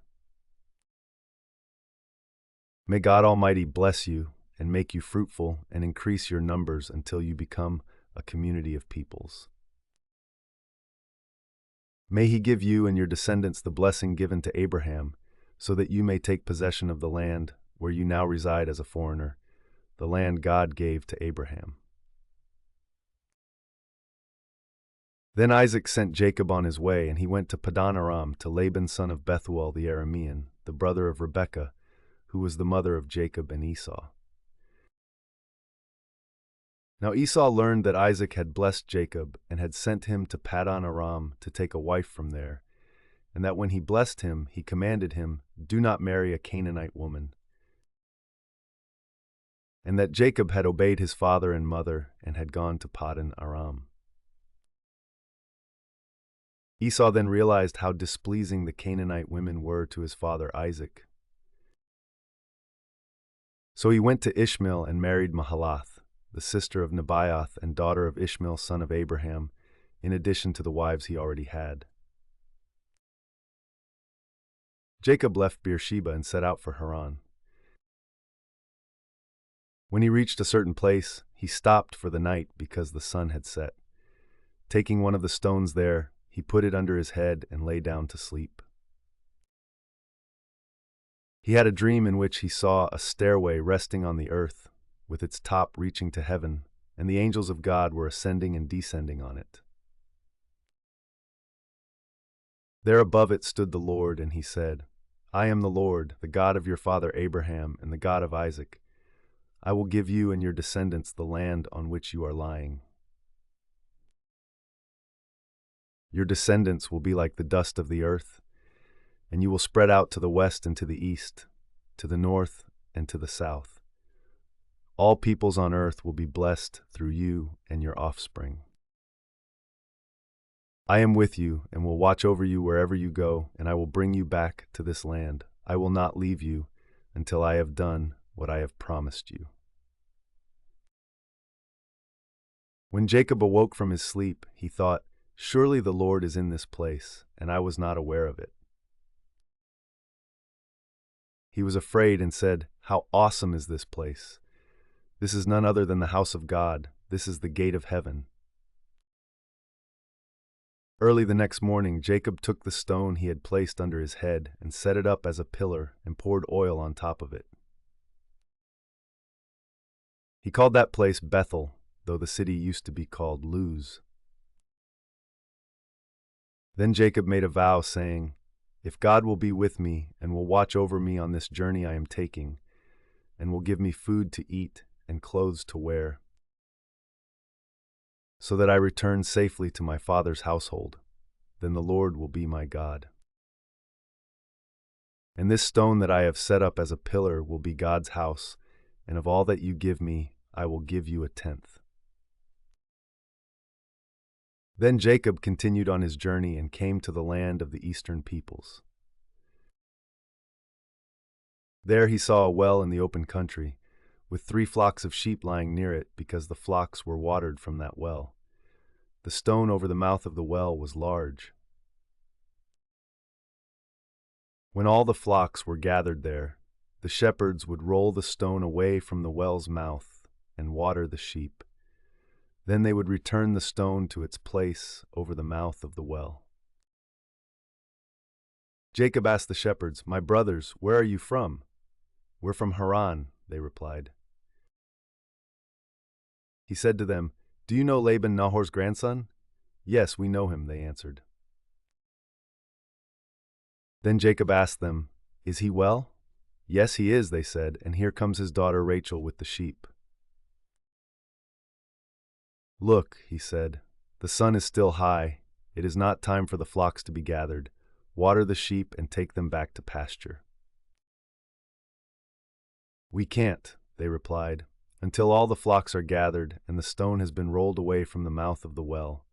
Then we will water the sheep." While he was still talking with them, Rachel came with her father's sheep, for she was a shepherd. When Jacob saw Rachel, daughter of his uncle Laban, and Laban's sheep, he went over and rolled the stone away from the mouth of the well, and watered his uncle's sheep. Then Jacob kissed Rachel and began to weep aloud. He had told Rachel that he was a relative of her father and a son of Rebekah, so she ran and told her father. As soon as Laban heard the news about Jacob, his sister's son, he hurried to meet him. He embraced him and kissed him and brought him to his home, and there Jacob told him all these things. Then Laban said to him, "You are my own flesh and blood."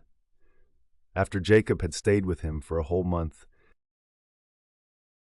Laban said to him, "Just because you are a relative of mine, should you work for me for nothing? Tell me what your wages should be."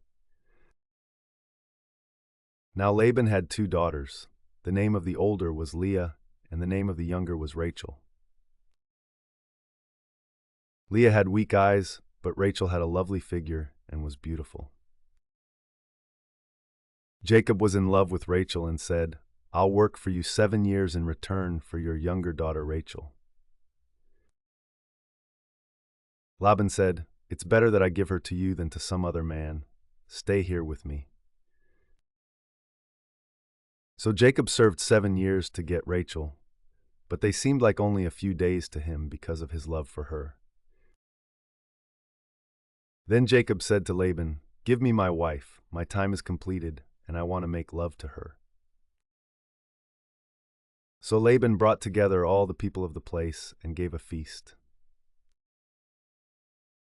But when evening came, he took his daughter Leah and brought her to Jacob, and Jacob made love to her. And Laban gave his servant Zilpah to his daughter as her attendant. When morning came, there was Leah. So Jacob said to Laban, "What is this you have done to me? I served you for Rachel, didn't I? Why have you deceived me?" Laban replied, "It is not our custom here to give the younger daughter in marriage before the older one. Finish this daughter's bridal week, then we will give you the younger one also, in return for another 7 years of work." And Jacob did so. He finished the week with Leah, and then Laban gave him his daughter Rachel to be his wife. Laban gave his servant Bilhah to his daughter Rachel as her attendant. Jacob made love to Rachel also, and his love for Rachel was greater than his love for Leah. And he worked for Laban another 7 years. When the Lord saw that Leah was not loved, he enabled her to conceive, but Rachel remained childless. Leah became pregnant and gave birth to a son. She named him Reuben, for she said, "It is because the Lord has seen my misery. Surely my husband will love me now." She conceived again, and when she gave birth to a son, she said, "Because the Lord heard that I am not loved, he gave me this one too." So she named him Simeon. Again she conceived, and when she gave birth to a son, she said, "Now at last my husband will become attached to me, because I have borne him 3 sons." So he was named Levi. She conceived again, and when she gave birth to a son, she said, "This time I will praise the Lord." So she named him Judah. Then she stopped having children. When Rachel saw that she was not bearing Jacob any children, she became jealous of her sister. So she said to Jacob, "Give me children or I'll die."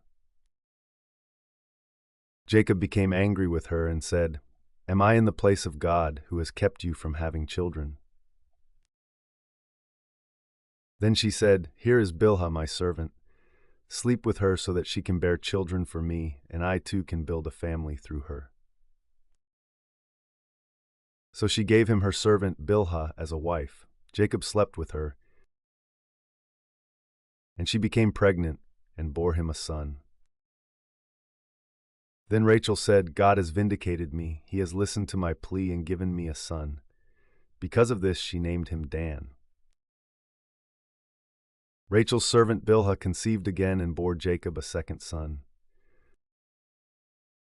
Then Rachel said, "I have had a great struggle with my sister, and I have won." So she named him Naphtali. When Leah saw that she had stopped having children, she took her servant Zilpah and gave her to Jacob as a wife. Leah's servant Zilpah bore Jacob a son. Then Leah said, "What good fortune!" So she named him Gad. Leah's servant Zilpah bore Jacob a second son. Then Leah said, "How happy I am! The women will call me happy." So she named him Asher. During wheat harvest, Reuben went out into the fields and found some mandrake plants, which he brought to his mother Leah. Rachel said to Leah, "Please give me some of your son's mandrakes." But she said to her, "Wasn't it enough that you took away my husband? Will you take my son's mandrakes too?" "Very well," Rachel said. "He can sleep with you tonight in return for your son's mandrakes." So when Jacob came in from the fields that evening, Leah went out to meet him. "You must sleep with me," she said. "I have hired you with my son's mandrakes." So he slept with her that night. God listened to Leah, and she became pregnant and bore Jacob a fifth son. Then Leah said, "God has rewarded me for giving my servant to my husband." So she named him Issachar. Leah conceived again and bore Jacob a sixth son. Then Leah said, "God has presented me with a precious gift. This time my husband will treat me with honor because I have borne him 6 sons." So she named him Zebulun. Some time later she gave birth to a daughter and named her Dinah. Then God remembered Rachel. He listened to her and enabled her to conceive. She became pregnant and gave birth to a son and said, "God has taken away my disgrace." She named him Joseph and said, "May the Lord add to me another son." After Rachel gave birth to Joseph, Jacob said to Laban, "Send me on my way so I can go back to my own homeland. Give me my wives and children, for whom I have served you, and I will be on my way. You know how much work I've done for you." But Laban said to him, "If I have found favor in your eyes, please stay. I have learned by divination that the Lord has blessed me because of you." He added, "Name your wages, and I will pay them." Jacob said to him, "You know how I have worked for you, and how your livestock has fared under my care. The little you had before I came has increased greatly, and the Lord has blessed you wherever I have been. But now, when may I do something for my own household?" "What shall I give you?" he asked. "Don't give me anything," Jacob replied.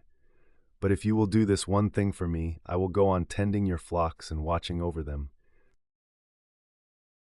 Let me go through all your flocks today and remove from them every speckled or spotted sheep, every dark-colored lamb, and every spotted or speckled goat. They will be my wages. And my honesty will testify for me in the future, whenever you check on the wages you have paid me. Any goat in my possession that is not speckled or spotted, or any lamb that is not dark-colored, will be considered stolen." "Agreed," said Laban. "Let it be as you have said." That same day he removed all the male goats that were streaked or spotted, and all the speckled or spotted female goats, all that had white on them, and all the dark-colored lambs, and he placed them in the care of his sons. Then he put a 3-day journey between himself and Jacob, while Jacob continued to tend the rest of Laban's flocks. Jacob, however, took fresh-cut branches from poplar, almond, and plane trees, and made white stripes on them by peeling the bark and exposing the white inner wood of the branches.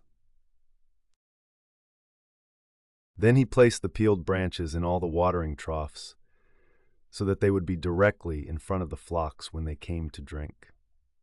When the flocks were in heat and came to drink, they mated in front of the branches, and they bore young that were streaked or speckled or spotted.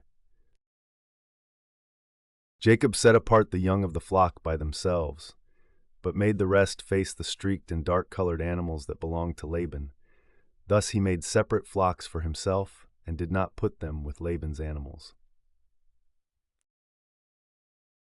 Whenever the stronger females were in heat, Jacob would place the branches in the troughs in front of the animals so they would mate near the branches. But if the animals were weak, he would not place them there.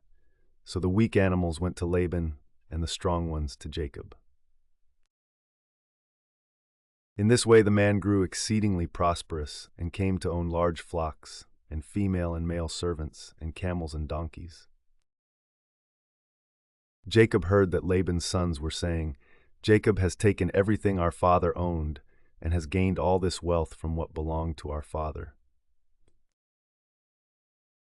And Jacob noticed that Laban's attitude toward him was not what it had been. Then the Lord said to Jacob, "Go back to the land of your fathers and to your relatives, and I will be with you." So Jacob sent word to Rachel and Leah to come out to the fields where his flocks were. He said to them, "I see that your father's attitude toward me is not what it was before, but the God of my father has been with me. You know that I've worked for your father with all my strength. Yet your father has cheated me by changing my wages 10 times. However, God has not allowed him to harm me. If he said, 'The speckled ones will be your wages,' then all the flocks gave birth to speckled young. And if he said, 'The streaked ones will be your wages,' then all the flocks bore streaked young. So God has taken away your father's livestock and has given them to me. In breeding season, I once had a dream in which I looked up and saw that the male goats mating with the flock were streaked, speckled, or spotted. The angel of God said to me in the dream, 'Jacob.' I answered, 'Here I am.' And he said, 'Look up and see that all the male goats mating with the flock are streaked, speckled, or spotted, for I have seen all that Laban has been doing to you. I am the God of Bethel, where you anointed a pillar and where you made a vow to me. Now leave this land at once and go back to your native land.' Then Rachel and Leah replied, 'Do we still have any share in the inheritance of our father's estate? Does he not regard us as foreigners? Not only has he sold us, but he has used up what was paid for us. Surely all the wealth that God took away from our father belongs to us and our children, so do whatever God has told you.' Then Jacob put his children and his wives on camels, and he drove all his livestock ahead of him, along with all the goods he had accumulated in Paddan Aram, to go to his father Isaac in the land of Canaan. When Laban had gone to shear his sheep, Rachel stole her father's household gods. Moreover, Jacob deceived Laban the Aramean by not telling him he was running away. So he fled with all he had, crossed the Euphrates River, and headed for the hill country of Gilead. On the 3rd day, Laban was told that Jacob had fled. Taking his relatives with him, he pursued Jacob for 7 days and caught up with him in the hill country of Gilead.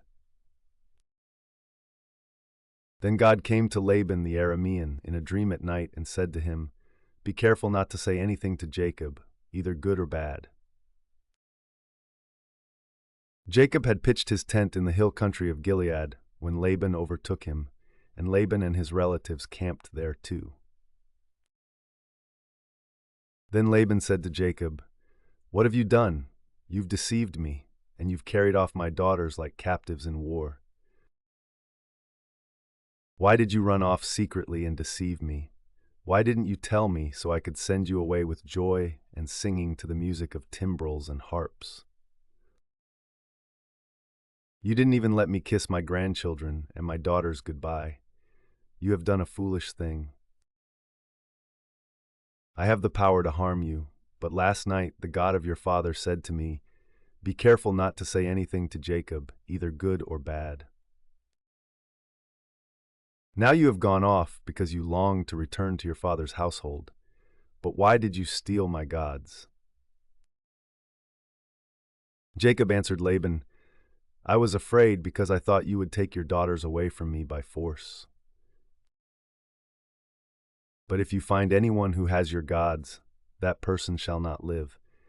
In the presence of our relatives, see for yourself whether there is anything of yours here with me, and if so, take it." Now Jacob did not know that Rachel had stolen the gods. So Laban went into Jacob's tent, and into Leah's tent, and into the tent of the two female servants, but he found nothing. After he came out of Leah's tent, he entered Rachel's tent. Now Rachel had taken the household gods and put them inside her camel's saddle and was sitting on them. Laban searched through everything in the tent, but found nothing. Rachel said to her father, "Don't be angry, my lord, that I cannot stand up in your presence. I'm having my period." So he searched but could not find the household gods. Jacob was angry and took Laban to task. "What is my crime?" he asked Laban. "How have I wronged you that you hunt me down? Now that you have searched through all my goods, what have you found that belongs to your household? Put it here in front of your relatives and mine, and let them judge between the two of us. I have been with you for 20 years now. Your sheep and goats have not miscarried, nor have I eaten rams from your flocks. I did not bring you animals torn by wild beasts. I bore the loss myself, and you demanded payment from me for whatever was stolen by day or night. This was my situation. The heat consumed me in the daytime and the cold at night, and sleep fled from my eyes. It was like this for the 20 years I was in your household. I worked for you 14 years for your 2 daughters and 6 years for your flocks, and you changed my wages 10 times. If the God of my father, the God of Abraham and the fear of Isaac, had not been with me, you would surely have sent me away empty-handed. But God has seen my hardship and the toil of my hands, and last night he rebuked you." Laban answered Jacob, "The women are my daughters, the children are my children, and the flocks are my flocks. All you see is mine. Yet what can I do today about these daughters of mine, or about the children they have borne? Come now, let's make a covenant, you and I, and let it serve as a witness between us." So Jacob took a stone and set it up as a pillar. He said to his relatives, "Gather some stones." So they took stones and piled them in a heap, and they ate there by the heap.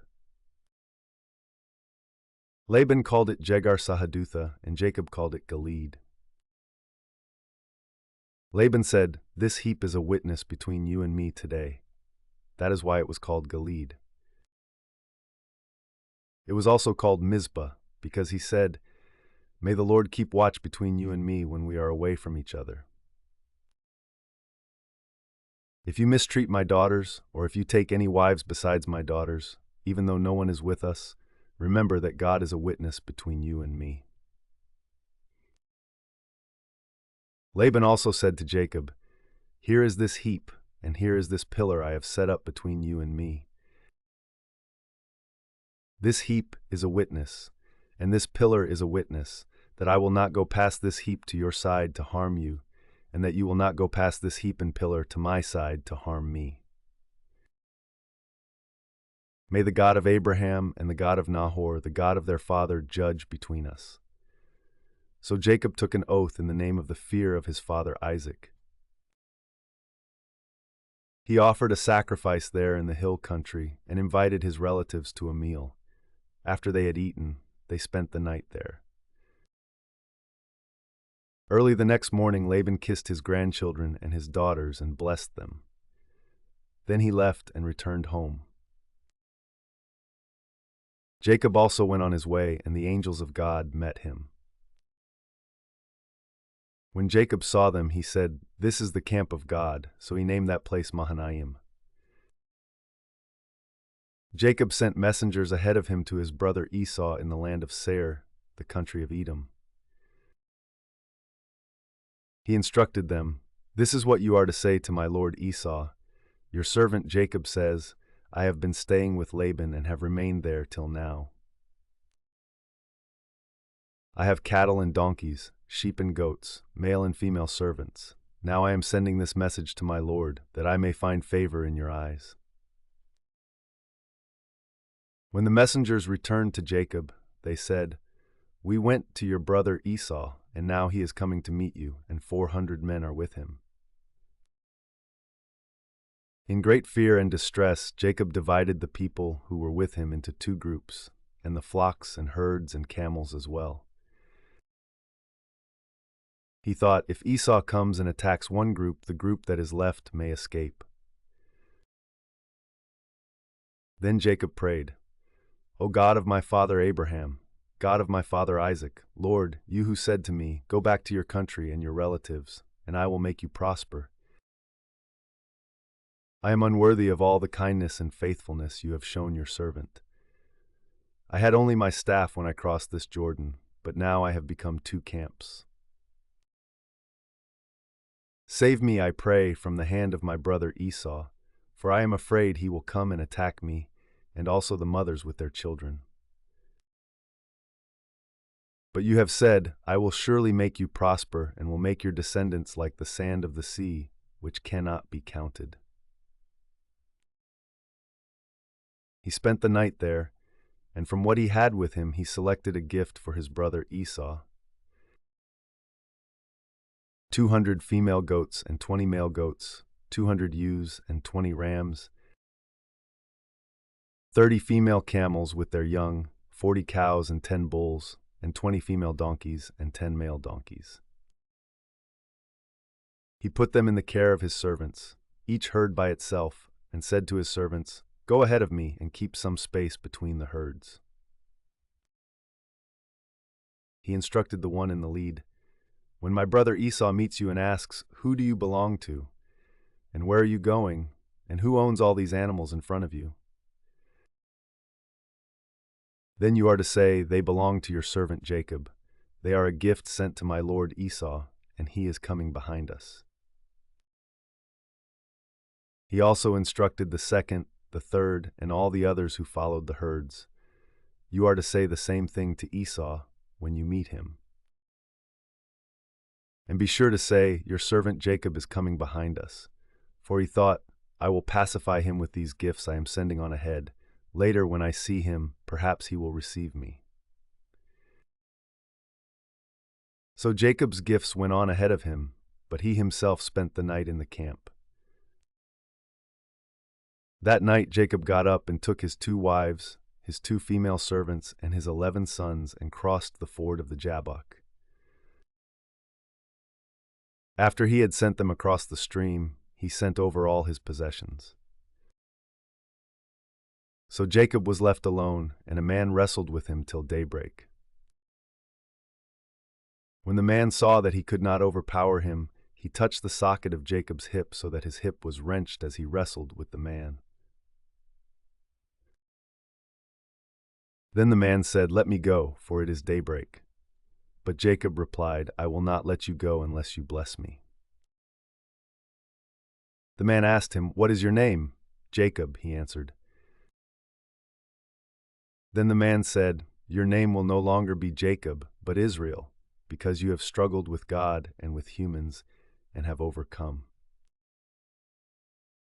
Jacob said, "Please tell me your name." But he replied, "Why do you ask my name?" Then he blessed him there. So Jacob called the place Peniel, saying, "It is because I saw God face to face, and yet my life was spared." The sun rose above him as he passed Peniel, and he was limping because of his hip. Therefore, to this day, the Israelites do not eat the tendon attached to the socket of the hip, because the socket of Jacob's hip was touched near the tendon. Jacob looked up, and there was Esau coming with his 400 men. So he divided the children among Leah, Rachel, and the 2 female servants. He put the female servants and their children in front, Leah and her children next, and Rachel and Joseph in the rear. He himself went on ahead and bowed down to the ground 7 times as he approached his brother. But Esau ran to meet Jacob and embraced him. He threw his arms around his neck and kissed him, and they wept. Then Esau looked up and saw the women and children. "Who are these with you?" he asked. Jacob answered, "They are the children God has graciously given your servant." Then the female servants and their children approached and bowed down. Next, Leah and her children came and bowed down. Last of all came Joseph and Rachel, and they too bowed down. Esau asked, "What's the meaning of all these flocks and herds I met?" "To find favor in your eyes, my lord," he said. But Esau said, "I already have plenty, my brother. Keep what you have for yourself." "No, please," said Jacob. "If I have found favor in your eyes, accept this gift from me. For to see your face is like seeing the face of God, now that you have received me favorably. Please accept the present that was brought to you, for God has been gracious to me, and I have all I need." And because Jacob insisted, Esau accepted it. Then Esau said, "Let us be on our way, I'll accompany you." But Jacob said to him, "My lord knows that the children are tender, and that I must care for the ewes and cows that are nursing their young. If they are driven hard just one day, all the animals will die. So let my lord go on ahead of his servant, while I move along slowly at the pace of the flocks and herds before me, and the pace of the children, until I come to my lord in Seir." Esau said, "Then let me leave some of my men with you." "But why do that?" Jacob asked. "Just let me find favor in the eyes of my lord." So that day Esau started on his way back to Seir. Jacob, however, went to Succoth, where he built a place for himself and made shelters for his livestock. That is why the place is called Succoth. After Jacob came from Paddan Aram, he arrived safely at the city of Shechem in Canaan and camped within sight of the city. For 100 pieces of silver, he bought from the sons of Hamor, the father of Shechem, the plot of ground where he pitched his tent. There he set up an altar and called it El Elohe Israel. Now Dinah, the daughter Leah had borne to Jacob, went out to visit the women of the land. When Shechem son of Hamor the Hivite, the ruler of that area, saw her, he took her and raped her. His heart was drawn to Dinah, daughter of Jacob. He loved the young woman and spoke tenderly to her. And Shechem said to his father Hamor, "Get me this girl as my wife." When Jacob heard that his daughter Dinah had been defiled, his sons were in the fields with his livestock, so he did nothing about it until they came home. Then Shechem's father Hamor went out to talk with Jacob. Meanwhile, Jacob's sons had come in from the fields as soon as they heard what had happened. They were shocked and furious, because Shechem had done an outrageous thing in Israel by sleeping with Jacob's daughter, a thing that should not be done. But Hamor said to them, "My son Shechem has his heart set on your daughter. Please give her to him as his wife. Intermarry with us. Give us your daughters and take our daughters for yourselves.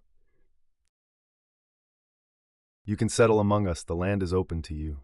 Live in it, trade in it, and acquire property in it." Then Shechem said to Dinah's father and brothers, "Let me find favor in your eyes, and I will give you whatever you ask. Make the price for the bride and the gift I am to bring as great as you like, and I'll pay whatever you ask me. Only give me the young woman as my wife."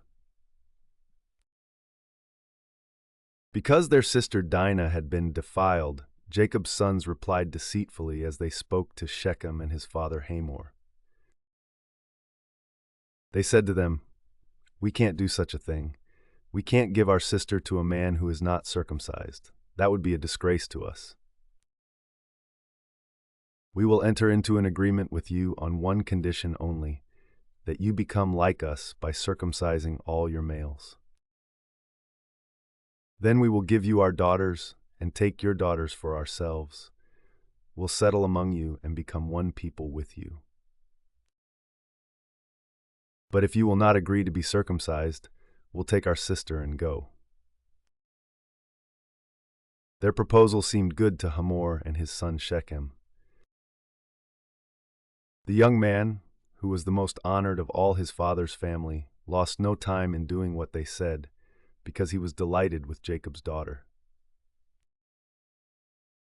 So Hamor and his son Shechem went to the gate of their city to speak to the men of their city. "These men are friendly toward us," they said. "Let them live in our land and trade in it. The land has plenty of room for them.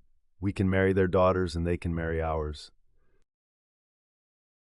But the men will agree to live with us as one people only, on the condition that our males be circumcised, as they themselves are. Won't their livestock, their property, and all their other animals become ours? So let us agree to their terms, and they will settle among us." All the men who went out of the city gate agreed with Hamor and his son Shechem, and every male in the city was circumcised. 3 days later, while all of them were still in pain, 2 of Jacob's sons, Simeon and Levi, Dinah's brothers, took their swords and attacked the unsuspecting city, killing every male. They put Hamor and his son Shechem to the sword, and took Dinah from Shechem's house and left. The sons of Jacob came upon the dead bodies and looted the city where their sister had been defiled. They seized their flocks and herds and donkeys and everything else of theirs in the city and out in the fields. They carried off all their wealth and all their women and children, taking as plunder everything in the houses. Then Jacob said to Simeon and Levi, "You have brought trouble on me by making me obnoxious to the Canaanites and Perizzites, the people living in this land. We are few in number, and if they join forces against me and attack me, I and my household will be destroyed." But they replied, "Should he have treated our sister like a prostitute?"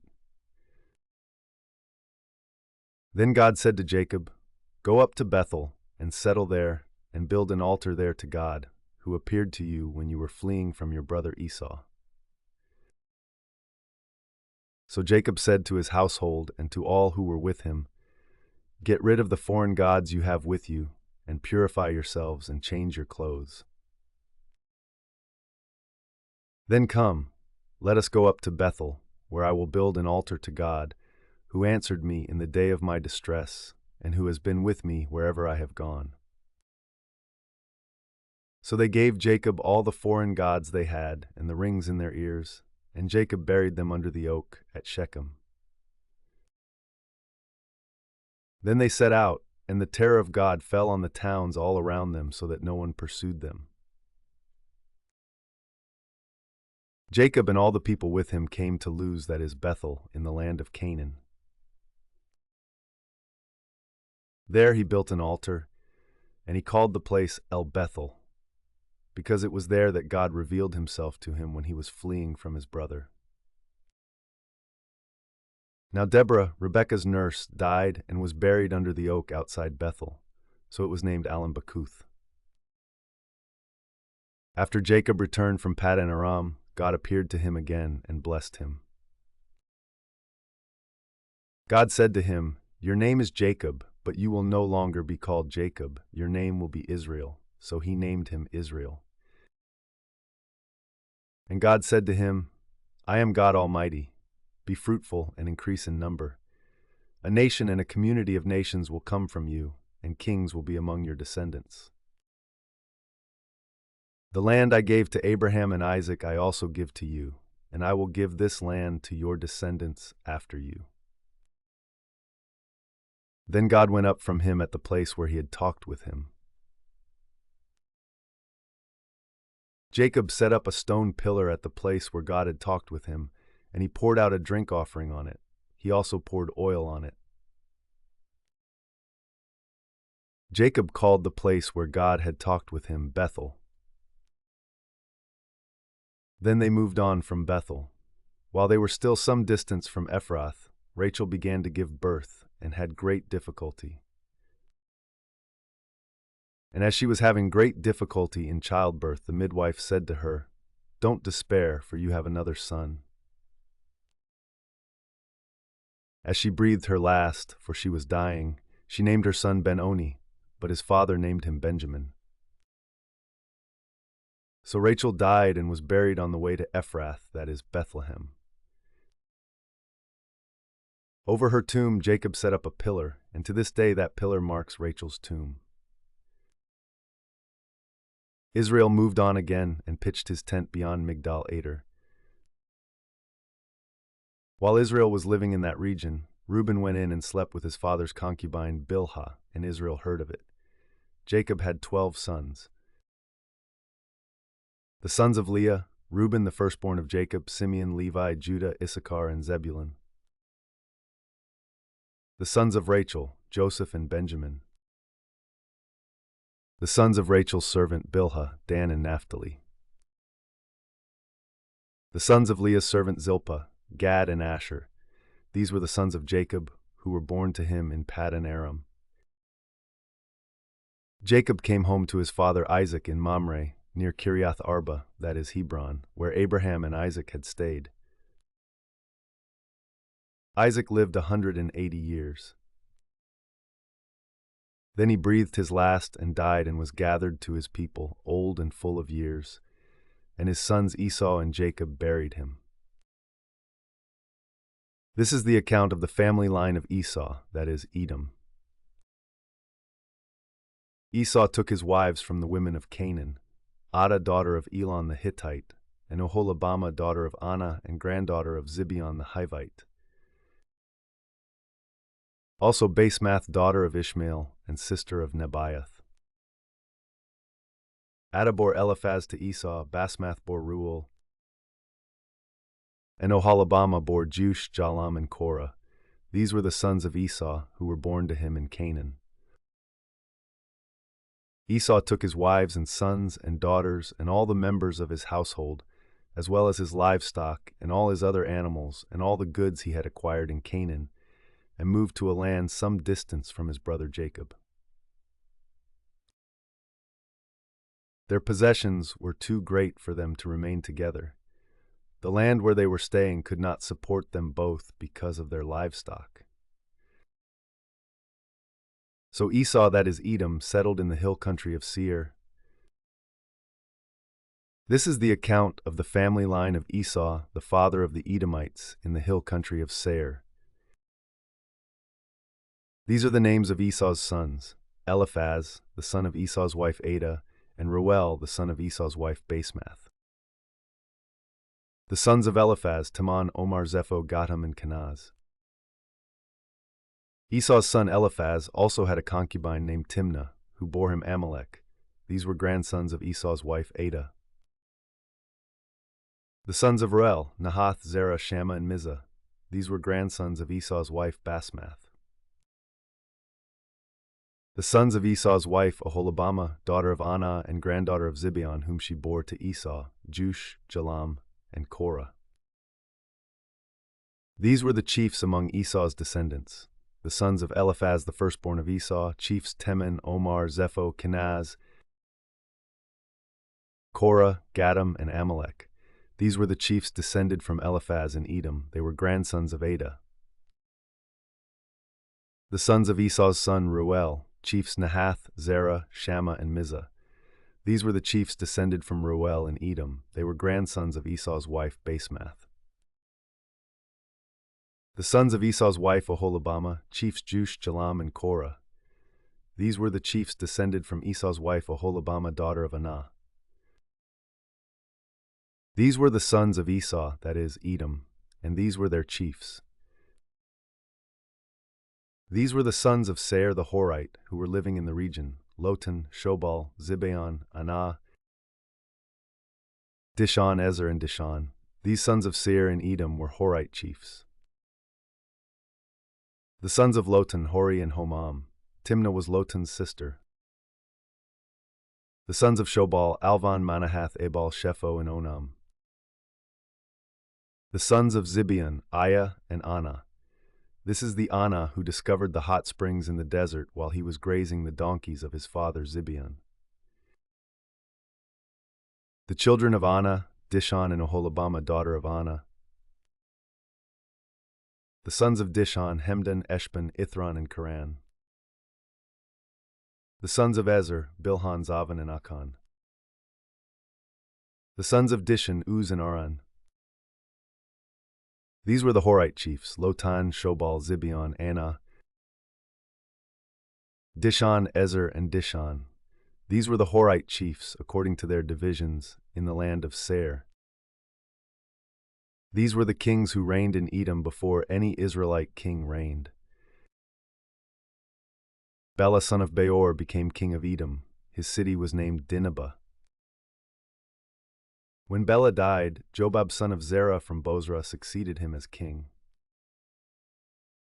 When Jobab died, Husham from the land of the Temanites succeeded him as king. When Husham died, Hadad son of Bedad, who defeated Midian in the country of Moab, succeeded him as king. His city was named Avith. When Hadad died, Samlah from Masrekah succeeded him as king. When Samlah died, Shaul from Rehoboth on the river succeeded him as king. When Shaul died, Baal-Hanan son of Akbor succeeded him as king. When Baal-Hanan son of Akbor died, Hadad succeeded him as king. His city was named Pau, and his wife's name was Mehetabel, daughter of Matred, the daughter of Mezahab. These were the chiefs descended from Esau by name according to their clans and regions: Timnah, Alva, Jetheth, Oholibamah, Pinon, Kenastamon, Mibzar, Magdiel, and Iram. These were the chiefs of Edom according to their settlements in the land they occupied. This is the family line of Esau, the father of the Edomites. Jacob lived in the land where his father had stayed, the land of Canaan. This is the account of Jacob's family line. Joseph, a young man of 17, was tending the flocks with his brothers, the sons of Bilhah and the sons of Zilpah, his father's wives, and he brought their father a bad report about them. Now Israel loved Joseph more than any of his other sons, because he had been born to him in his old age, and he made an ornate robe for him. When his brothers saw that their father loved him more than any of them, they hated him and could not speak a kind word to him. Joseph had a dream, and when he told it to his brothers, they hated him all the more. He said to them, "Listen to this dream I had. We were binding sheaves of grain out in the field, when suddenly my sheaf rose and stood upright, while your sheaves gathered around mine and bowed down to it." His brothers said to him, "Do you intend to reign over us? Will you actually rule us?" And they hated him all the more because of his dream and what he had said. Then he had another dream, and he told it to his brothers. "Listen," he said, "I had another dream, and this time the sun and moon and 11 stars were bowing down to me." When he told his father as well as his brothers, his father rebuked him and said, "What is this dream you had? Will your mother and I and your brothers actually come and bow down to the ground before you?" His brothers were jealous of him, but his father kept the matter in mind. Now his brothers had gone to graze their father's flocks near Shechem. And Israel said to Joseph, "As you know, your brothers are grazing the flocks near Shechem. Come, I'm going to send you to them." "Very well," he replied. So he said to him, "Go and see if all is well with your brothers and with the flocks, and bring word back to me." Then he sent him off from the valley of Hebron. When Joseph arrived at Shechem, a man found him wandering around in the fields and asked him, "What are you looking for?" He replied, "I'm looking for my brothers. Can you tell me where they are grazing their flocks?" "They have moved on from here," the man answered. I heard them say, 'Let's go to Dothan.' So Joseph went after his brothers and found them near Dothan. But they saw him in the distance, and before he reached them, they plotted to kill him. 'Here comes that dreamer,' they said to each other. 'Come now, let's kill him and throw him into one of these cisterns and say that a ferocious animal devoured him. Then we'll see what comes of his dreams.' When Reuben heard this, he tried to rescue him from their hands. 'Let's not take his life,' he said. 'Don't shed any blood. Throw him into this cistern here in the wilderness, but don't lay a hand on him.' Reuben said this to rescue him from them and take him back to his father. So when Joseph came to his brothers, they stripped him of his robe, the ornate robe he was wearing. And they took him and threw him into the cistern. The cistern was empty, there was no water in it. As they sat down to eat their meal, they looked up and saw a caravan of Ishmaelites coming from Gilead. Their camels were loaded with spices, balm, and myrrh, and they were on their way to take them down to Egypt. Judah said to his brothers, "What will we gain if we kill our brother and cover up his blood? Come, let's sell him to the Ishmaelites and not lay our hands on him. After all, he is our brother, our own flesh and blood." His brothers agreed. So when the Midianite merchants came by, his brothers pulled Joseph up out of the cistern and sold him for 20 shekels of silver to the Ishmaelites, who took him to Egypt. When Reuben returned to the cistern and saw that Joseph was not there, he tore his clothes. He went back to his brothers and said, "The boy isn't there. Where can I turn now?" Then they got Joseph's robe, slaughtered a goat, and dipped the robe in the blood.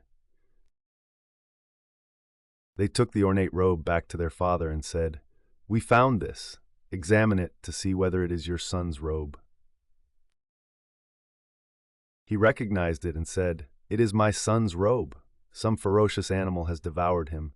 Joseph has surely been torn to pieces." Then Jacob tore his clothes, put on sackcloth, and mourned for his son many days. All his sons and daughters came to comfort him, but he refused to be comforted.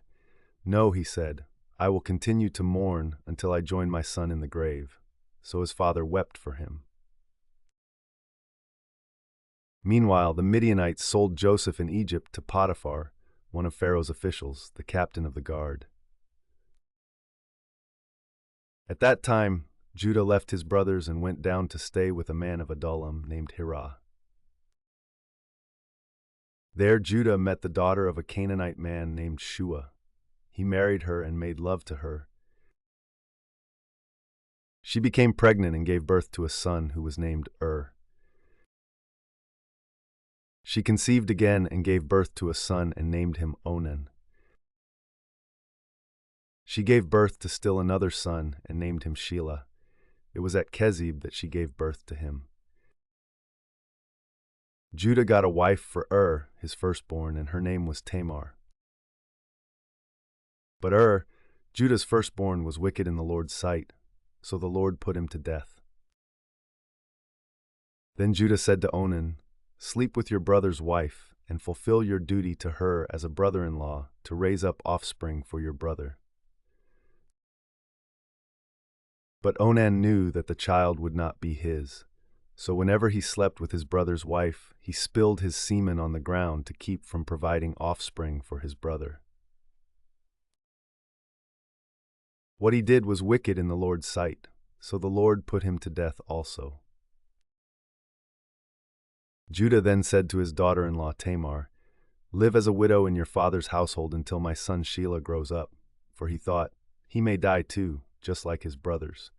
So Tamar went to live in her father's household. After a long time, Judah's wife, the daughter of Shua, died.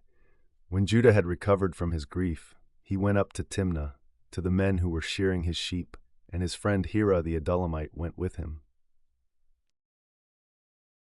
When Tamar was told, your father-in-law is on his way to Timnah to shear his sheep." She took off her widow's clothes, covered herself with a veil to disguise herself, and then sat down at the entrance to Enim, which is on the road to Timnah. For she saw that, though Shelah had now grown up, she had not been given to him as his wife. When Judah saw her, he thought she was a prostitute, for she had covered her face.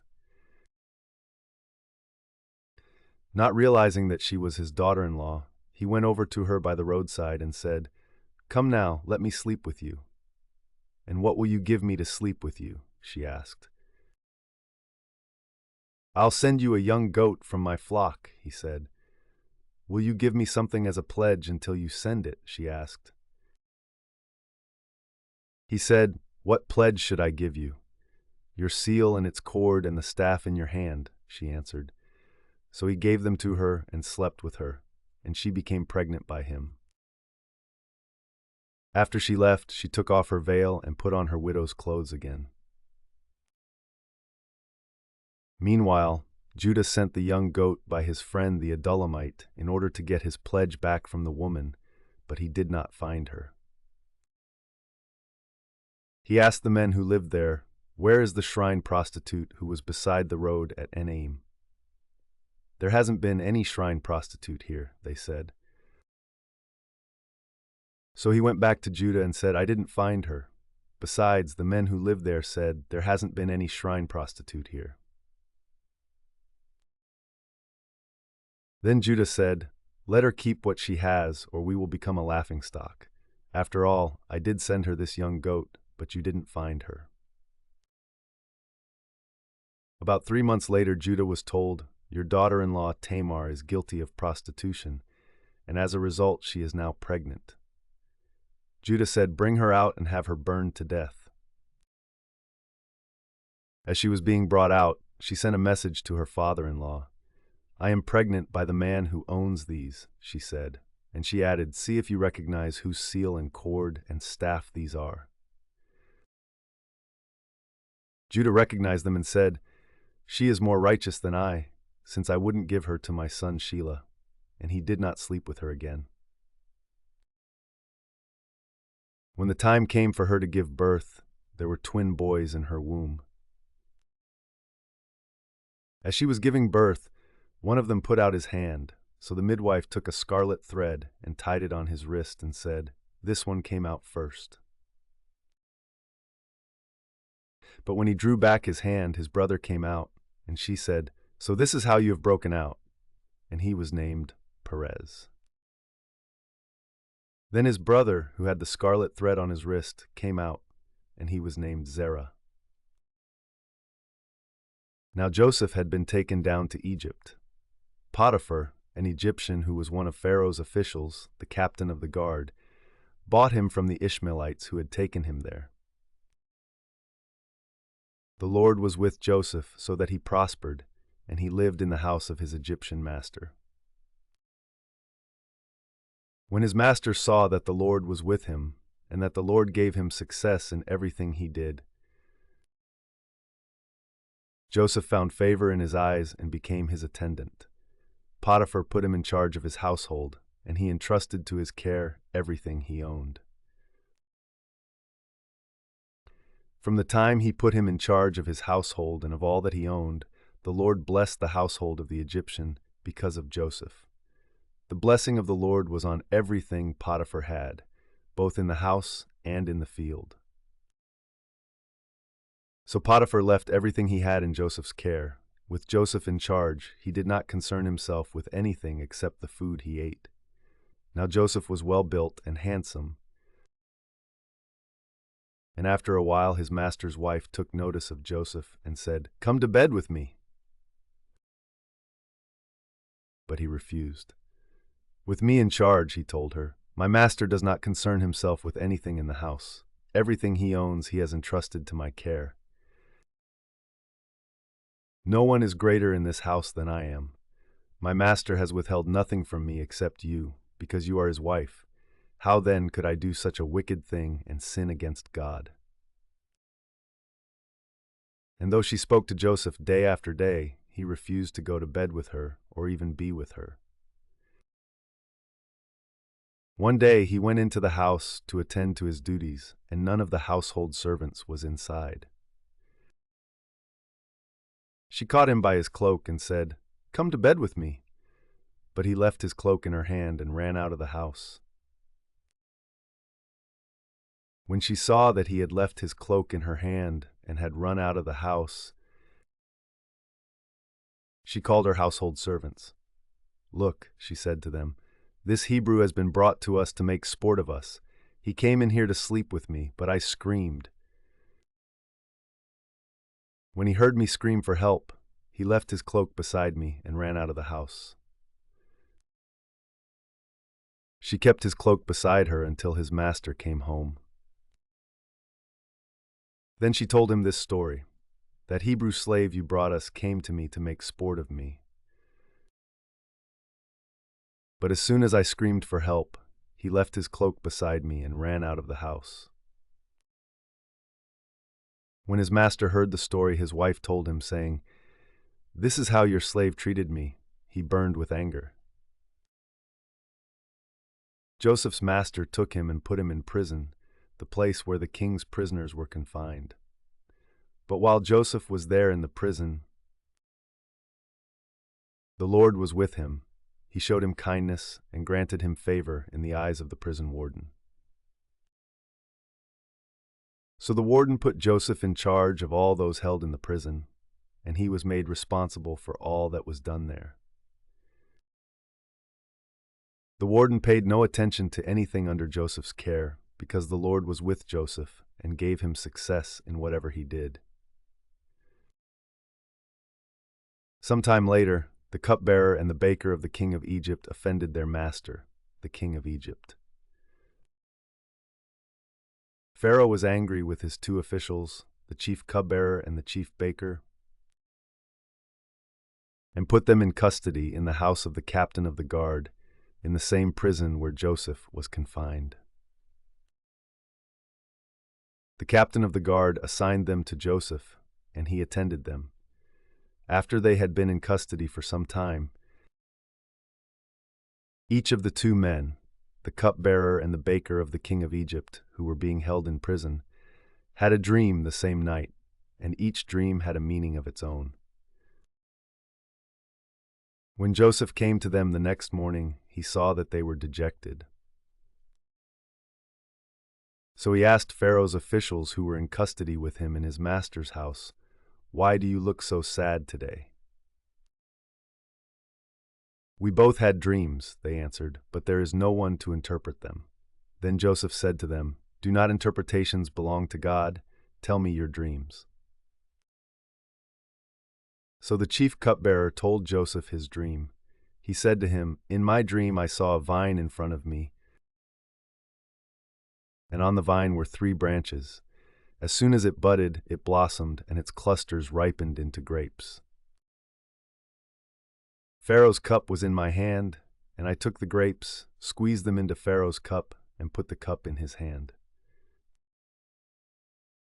"This is what it means," Joseph said to him. "The 3 branches are 3 days. Within 3 days Pharaoh will lift up your head and restore you to your position, and you will put Pharaoh's cup in his hand, just as you used to do when you were his cupbearer. But when all goes well with you, remember me and show me kindness. Mention me to Pharaoh and get me out of this prison. I was forcibly carried off from the land of the Hebrews, and even here I have done nothing to deserve being put in a dungeon." When the chief baker saw that Joseph had given a favorable interpretation, he said to Joseph, "I too had a dream. On my head were 3 baskets of bread. In the top basket were all kinds of baked goods for Pharaoh, but the birds were eating them out of the basket on my head." "This is what it means," Joseph said. "The 3 baskets are 3 days. Within 3 days, Pharaoh will lift off your head and impale your body on a pole, and the birds will eat away your flesh."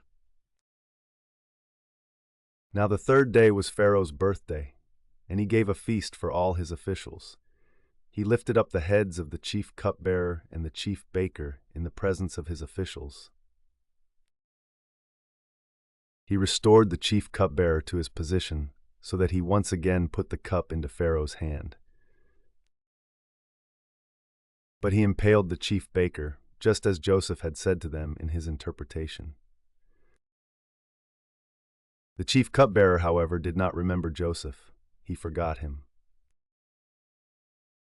When 2 full years had passed, Pharaoh had a dream. He was standing by the Nile when out of the river there came up 7 cows, sleek and fat, and they grazed among the reeds. After them, 7 other cows, ugly and gaunt, came up out of the Nile and stood beside those on the riverbank. And the cows that were ugly and gaunt ate up the 7 sleek fat cows. Then Pharaoh woke up. He fell asleep again and had a second dream. 7 heads of grain, healthy and good, were growing on a single stalk. After them, 7 other heads of grain sprouted, thin and scorched by the east wind. The thin heads of grain swallowed up the 7 healthy, full heads.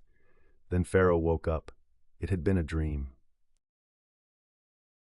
In the morning his mind was troubled, so he sent for all the magicians and wise men of Egypt. Pharaoh told them his dreams, but no one could interpret them for him.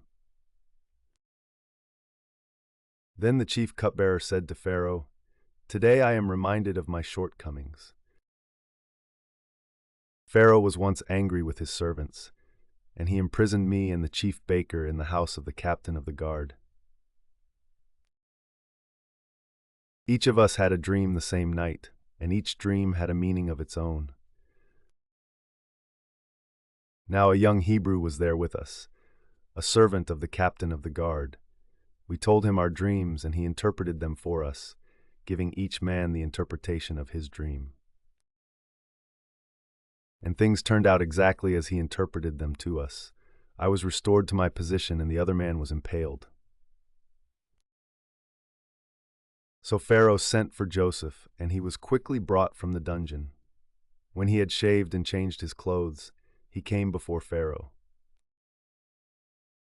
Pharaoh said to Joseph, "I had a dream, and no one can interpret it. But I have heard it said of you that when you hear a dream, you can interpret it." "I cannot do it," Joseph replied to Pharaoh, "but God will give Pharaoh the answer he desires." Then Pharaoh said to Joseph, "In my dream I was standing on the bank of the Nile, when out of the river there came up 7 cows, fat and sleek, and they grazed among the reeds. After them 7 other cows came up, scrawny and very ugly and lean. I had never seen such ugly cows in all the land of Egypt. The lean, ugly cows ate up the 7 fat cows that came up first. But even after they ate them, no one could tell that they had done so. They looked just as ugly as before. Then I woke up. In my dream I saw 7 heads of grain, full and good, growing on a single stalk. After them 7 other heads sprouted, withered and thin and scorched by the east wind. The thin heads of grain swallowed up the 7 good heads. I told this to the magicians, but none of them could explain it to me. Then Joseph said to Pharaoh, "The dreams of Pharaoh are one and the same. God has revealed to Pharaoh what he is about to do. The 7 good cows are 7 years, and the 7 good heads of grain are 7 years. It is one and the same dream. The 7 lean, ugly cows that came up afterward are 7 years, and so are the 7 worthless heads of grain scorched by the east wind. They are 7 years of famine. It is just as I said to Pharaoh. God has shown Pharaoh what he is about to do. 7 years of great abundance are coming throughout the land of Egypt, but 7 years of famine will follow them. Then all the abundance in Egypt will be forgotten, and the famine will ravage the land. The abundance in the land will not be remembered, because the famine that follows it will be so severe.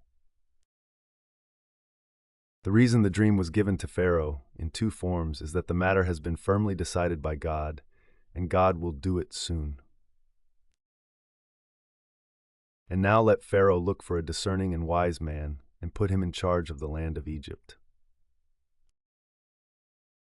Let Pharaoh appoint commissioners over the land to take a fifth of the harvest of Egypt during the 7 years of abundance. They should collect all the food of these good years that are coming and store up the grain under the authority of Pharaoh to be kept in the cities for food. This food should be held in reserve for the country, to be used during the 7 years of famine that will come upon Egypt, so that the country may not be ruined by the famine. The plan seemed good to Pharaoh and to all his officials. So Pharaoh asked them, "Can we find anyone like this man, one in whom is the Spirit of God?" Then Pharaoh said to Joseph, "Since God has made all this known to you, there is no one so discerning and wise as you. You shall be in charge of my palace, and all my people are to submit to your orders. Only with respect to the throne will I be greater than you." So Pharaoh said to Joseph, "I hereby put you in charge of the whole land of Egypt." Then Pharaoh took his signet ring from his finger and put it on Joseph's finger. He dressed him in robes of fine linen and put a gold chain around his neck.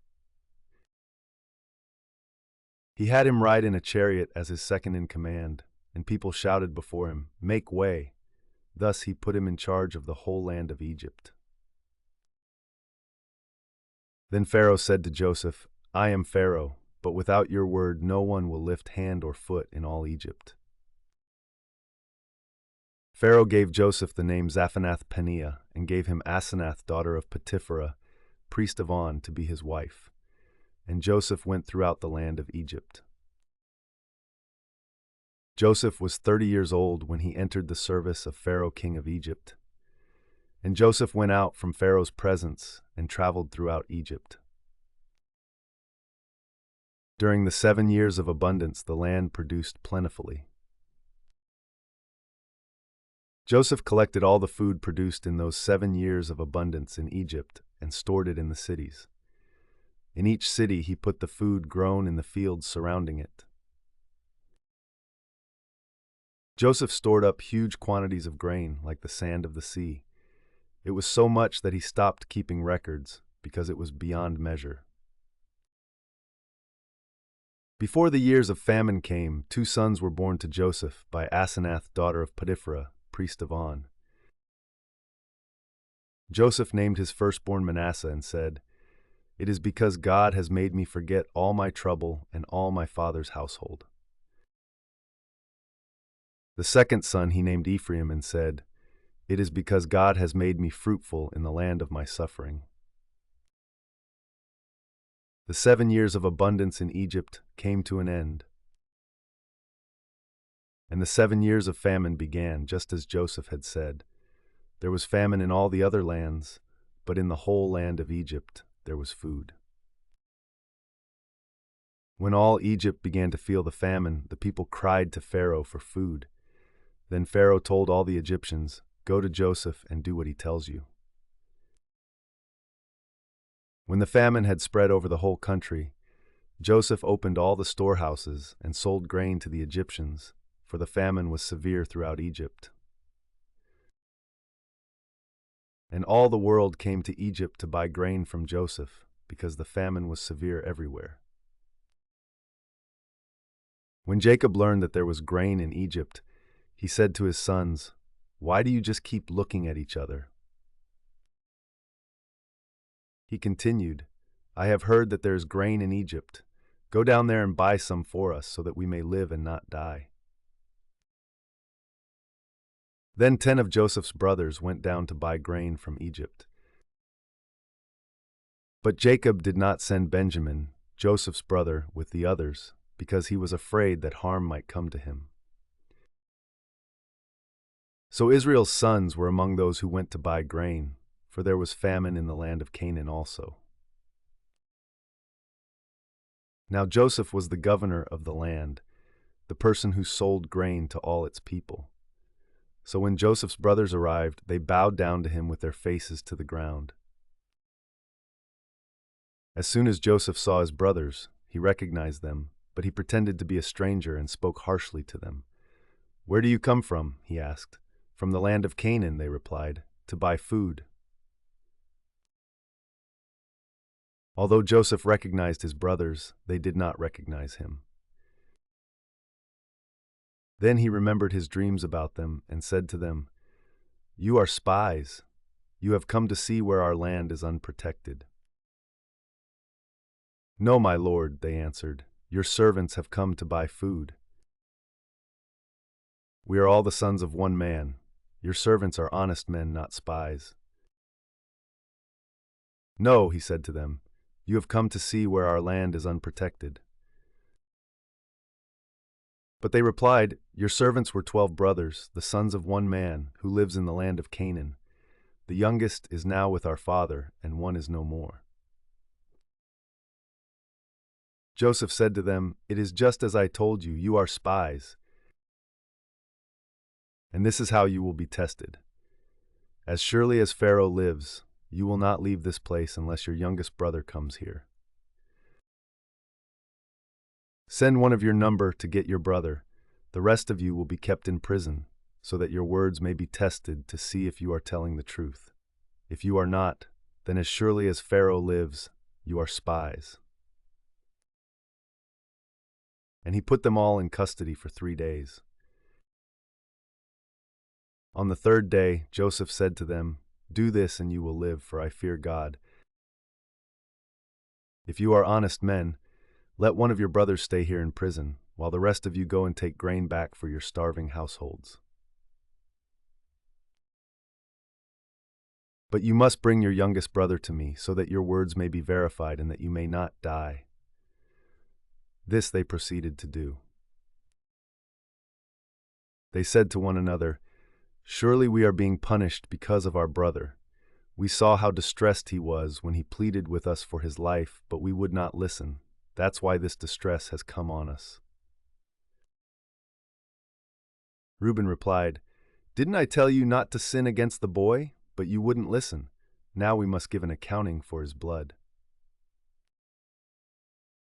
They did not realize that Joseph could understand them, since he was using an interpreter.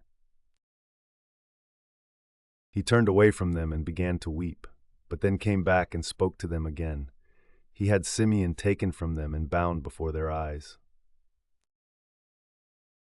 Joseph gave orders to fill their bags with grain, to put each man's silver back in his sack, and to give them provisions for their journey. After this was done for them, they loaded their grain on their donkeys and left.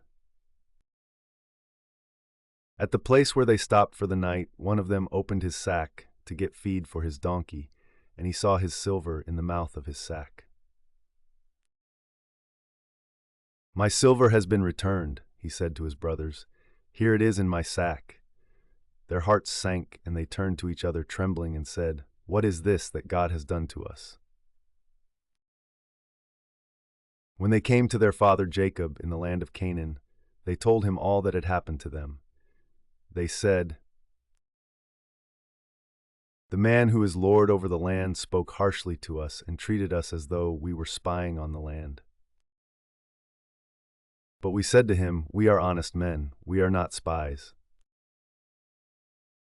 We were 12 brothers, sons of one father. One is no more, and the youngest is now with our father in Canaan." Then the man who is lord over the land said to us, "This is how I will know whether you are honest men. Leave one of your brothers here with me, and take food for your starving households and go. But bring your youngest brother to me, so I will know that you are not spies, but honest men. Then I will give your brother back to you, and you can trade in the land." As they were emptying their sacks, there in each man's sack was his pouch of silver. When they and their father saw the money pouches, they were frightened. Their father Jacob said to them, "You have deprived me of my children. Joseph is no more, and Simeon is no more, and now you want to take Benjamin. Everything is against me." Then Reuben said to his father, "You may put both of my sons to death if I do not bring him back to you. Entrust him to my care, and I will bring him back." But Jacob said, "My son will not go down there with you. His brother is dead, and he is the only one left. If harm comes to him on the journey you are taking, you will bring my gray head down to the grave in sorrow." Now the famine was still severe in the land. So when they had eaten all the grain they had brought from Egypt, their father said to them, "Go back and buy us a little more food." But Judah said to him, "The man warned us solemnly, 'You will not see my face again unless your brother is with you.' If you will send our brother along with us, we will go down and buy food for you. But if you will not send him, we will not go down, because the man said to us, 'You will not see my face again unless your brother is with you.'" Israel asked, "Why did you bring this trouble on me by telling the man you had another brother?" They replied, "The man questioned us closely about ourselves and our family. 'Is your father still living?' he asked us. 'Do you have another brother?' We simply answered his questions. How were we to know he would say, 'Bring your brother down here'?"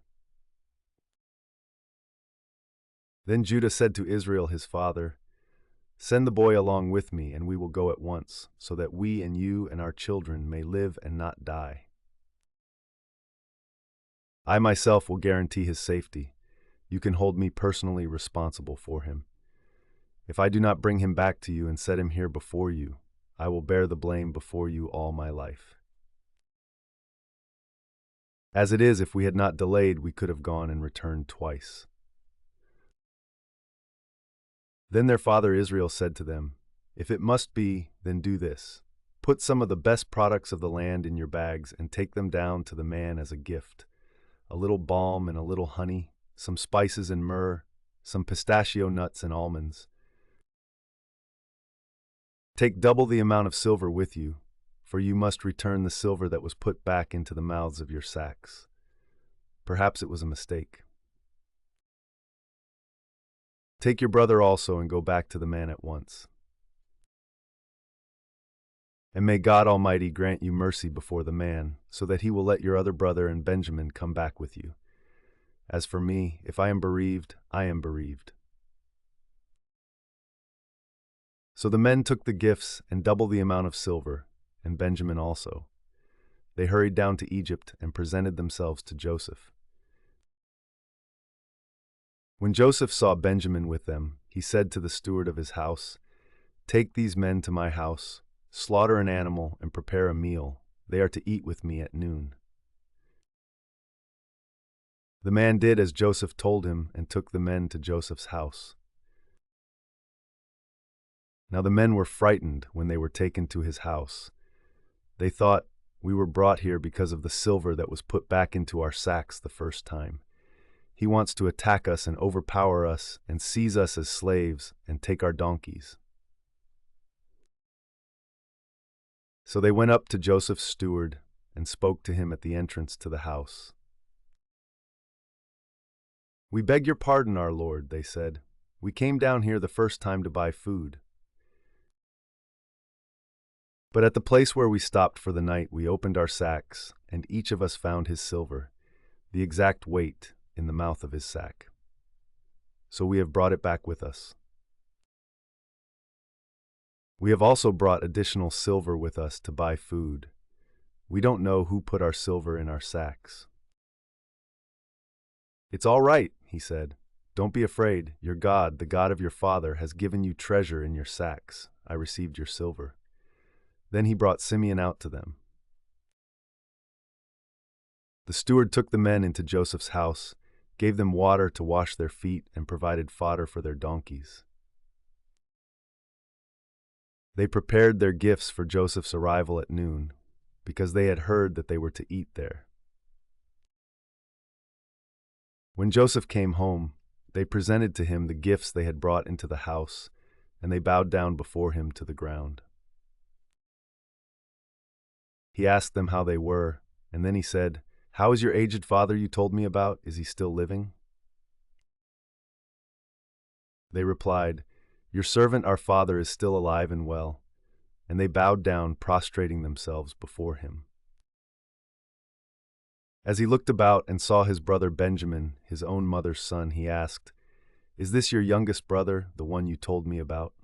And he said, "God be gracious to you, my son." Deeply moved at the sight of his brother, Joseph hurried out and looked for a place to weep. He went into his private room and wept there. After he had washed his face, he came out and, controlling himself, said, "Serve the food." They served him by himself, the brothers by themselves, and the Egyptians who ate with him by themselves, because Egyptians could not eat with Hebrews, for that is detestable to Egyptians. The men had been seated before him in the order of their ages, from the firstborn to the youngest, and they looked at each other in astonishment. When portions were served to them from Joseph's table, Benjamin's portion was 5 times as much as anyone else's, so they feasted and drank freely with him. Now Joseph gave these instructions to the steward of his house: "Fill the men's sacks with as much food as they can carry, and put each man's silver in the mouth of his sack. Then put my cup, the silver one, in the mouth of the youngest one's sack, along with the silver for his grain." And he did as Joseph said. As morning dawned, the men were sent on their way with their donkeys. They had not gone far from the city when Joseph said to his steward, "Go after those men at once, and when you catch up with them, say to them, 'Why have you repaid good with evil?' Isn't this the cup my master drinks from and also uses for divination? This is a wicked thing you have done." When he caught up with them, he repeated these words to them. But they said to him, "Why does my lord say such things? Far be it from your servants to do anything like that. We even brought back to you from the land of Canaan the silver we found inside the mouths of our sacks. So why would we steal silver or gold from your master's house? If any of your servants is found to have it, he will die, and the rest of us will become my lord's slaves." "Very well then," he said, "let it be as you say. Whoever is found to have it will become my slave. The rest of you will be free from blame." Each of them quickly lowered his sack to the ground and opened it. Then the steward proceeded to search, beginning with the oldest and ending with the youngest, and the cup was found in Benjamin's sack. At this, they tore their clothes. Then they all loaded their donkeys and returned to the city. Joseph was still in the house when Judah and his brothers came in, and they threw themselves to the ground before him. Joseph said to them, "What is this you have done? Don't you know that a man like me can find things out by divination?" "What can we say to my lord?" Judah replied. "What can we say? How can we prove our innocence? God has uncovered your servant's guilt. We are now my lord's slaves, we ourselves and the one who was found to have the cup." But Joseph said, "Far be it from me to do such a thing. Only the man who was found to have the cup will become my slave. The rest of you, go back to your father in peace." Then Judah went up to him and said, "Pardon your servant, my lord. Let me speak a word to my lord. Do not be angry with your servant, though you are equal to Pharaoh himself." My lord asked his servants, "Do you have a father or a brother?" And we answered, "We have an aged father, and there is a young son born to him in his old age. His brother is dead, and he is the only one of his mother's sons left, and his father loves him." Then you said to your servants, bring him down to me so I can see him for myself. And we said to my lord, the boy cannot leave his father. If he leaves him, his father will die. But you told your servants, unless your youngest brother comes down with you, you will not see my face again. When we went back to your servant, my father, we told him what my lord had said. Then our father said, go back and buy a little more food. But we said, we cannot go down. Only if our youngest brother is with us will we go. We cannot see the man's face unless our youngest brother is with us. Your servant, my father, said to us, you know that my wife bore me 2 sons. One of them went away from me, and I said, he has surely been torn to pieces, and I have not seen him since. If you take this one from me too and harm comes to him, you will bring my gray head down to the grave in misery. So now, if the boy is not with us when I go back to your servant my father, and if my father, whose life is closely bound up with the boy's life, sees that the boy isn't there, he will die. Your servants will bring the gray head of our father down to the grave in sorrow. Your servant guaranteed the boy's safety to my father. I said, if I do not bring him back to you, I will bear the blame before you, my father, all my life. Now then, please let your servant remain here as my lord's slave in place of the boy, and let the boy return with his brothers. How can I go back to my father if the boy is not with me? No, do not let me see the misery that would come on my father. Then Joseph could no longer control himself before all his attendants, and he cried out, have everyone leave my presence. So there was no one with Joseph when he made himself known to his brothers. And he wept so loudly that the Egyptians heard him, and Pharaoh's household heard about it. Joseph said to his brothers, I am Joseph. Is my father still living? But his brothers were not able to answer him, because they were terrified at his presence. Then Joseph said to his brothers, come close to me. When they had done so, he said, I am your brother Joseph, the one you sold into Egypt. And now, do not be distressed, and do not be angry with yourselves for selling me here, because it was to save lives that God sent me ahead of you. For 2 years now, there has been famine in the land, and for the next 5 years there will be no plowing and reaping. But God sent me ahead of you to preserve for you a remnant on earth, and to save your lives by a great deliverance. So then it was not you who sent me here, but God. He made me father to Pharaoh, lord of his entire household and ruler of all Egypt.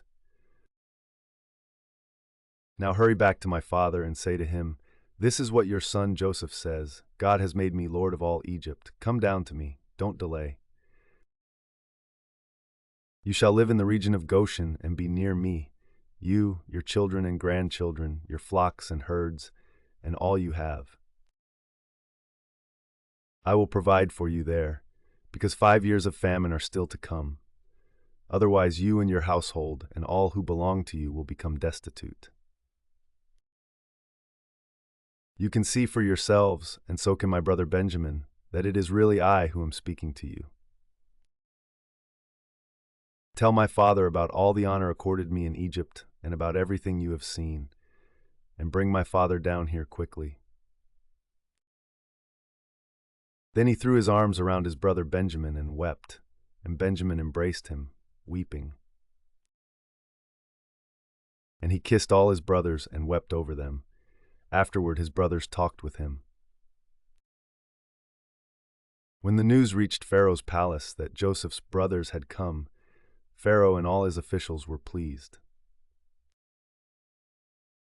Pharaoh said to Joseph, tell your brothers, do this.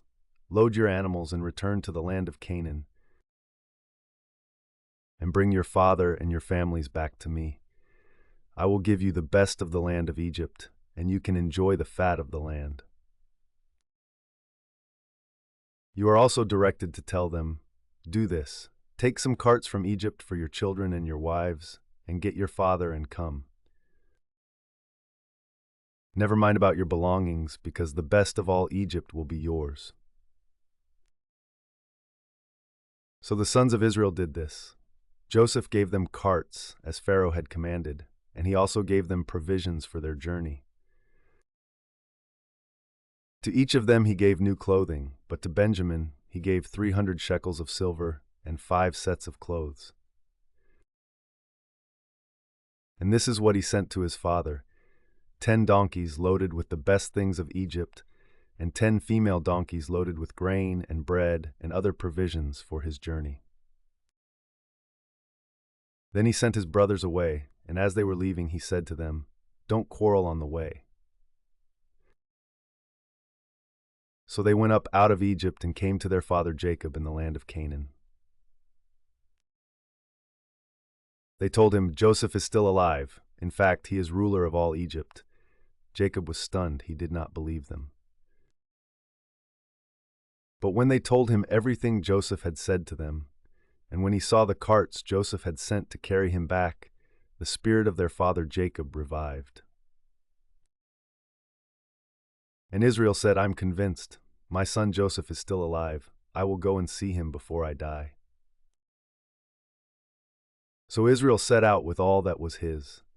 And when he reached Beersheba, he offered sacrifices to the God of his father Isaac. And God spoke to Israel in a vision at night and said, "Jacob, Jacob." "Here I am," he replied. "I am God, the God of your father," he said. "Do not be afraid to go down to Egypt, for I will make you into a great nation there. I will go down to Egypt with you, and I will surely bring you back again, and Joseph's own hand will close your eyes." Then Jacob left Beersheba, and Israel's sons took their father Jacob and their children and their wives in the carts that Pharaoh had sent to transport him. So Jacob and all his offspring went to Egypt, taking with them their livestock and the possessions they had acquired in Canaan. Jacob brought with him to Egypt his sons and grandsons and his daughters and granddaughters, all his offspring.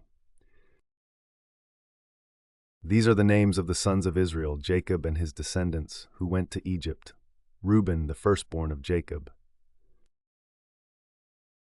The sons of Reuben: Hanok, Palu, Hezron, and Carmi. The sons of Simeon: Jemuel, Jamin, Ohad, Jachin, Zohar, and Shaul, the son of a Canaanite woman. The sons of Levi: Gershon, Kohath, and Merari. The sons of Judah: Onan, Shelah, Perez, and Zerah, but Onan had died in the land of Canaan. The sons of Perez: Hezron and Hamul. The sons of Issachar: Tola, Pua, Jashub, and Shimron. The sons of Zebulun: Sered, Elon, and Jaleel. These were the sons Leah bore to Jacob in Paddan Aram, besides his daughter Dinah. These sons and daughters of his were 33 in all. The sons of Gad: Zephon, Hagi, Shuni, Esbon, Arodi, and Areli. The sons of Asher: Imnah, Ishva, Ishvi, and Beriah. Their sister was Sarah.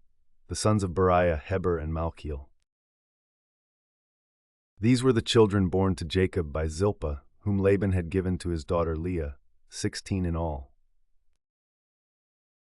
The sons of Jacob's wife Rachel: Joseph and Benjamin. In Egypt, Manasseh and Ephraim were born to Joseph by Asenath, daughter of Potipherah, priest of On. The sons of Benjamin: Bela, Becher, Ashbel, Gera, Naaman, Ahi, Rosh, Mupim, Hupim, and Ard. These were the sons of Rachel who were born to Jacob, 14 in all. The son of Dan. The sons of Naphtali: Jaziel, Gunai, Jezer, and Shillem. These were the sons born to Jacob by Bilhah, whom Laban had given to his daughter Rachel, 7 in all.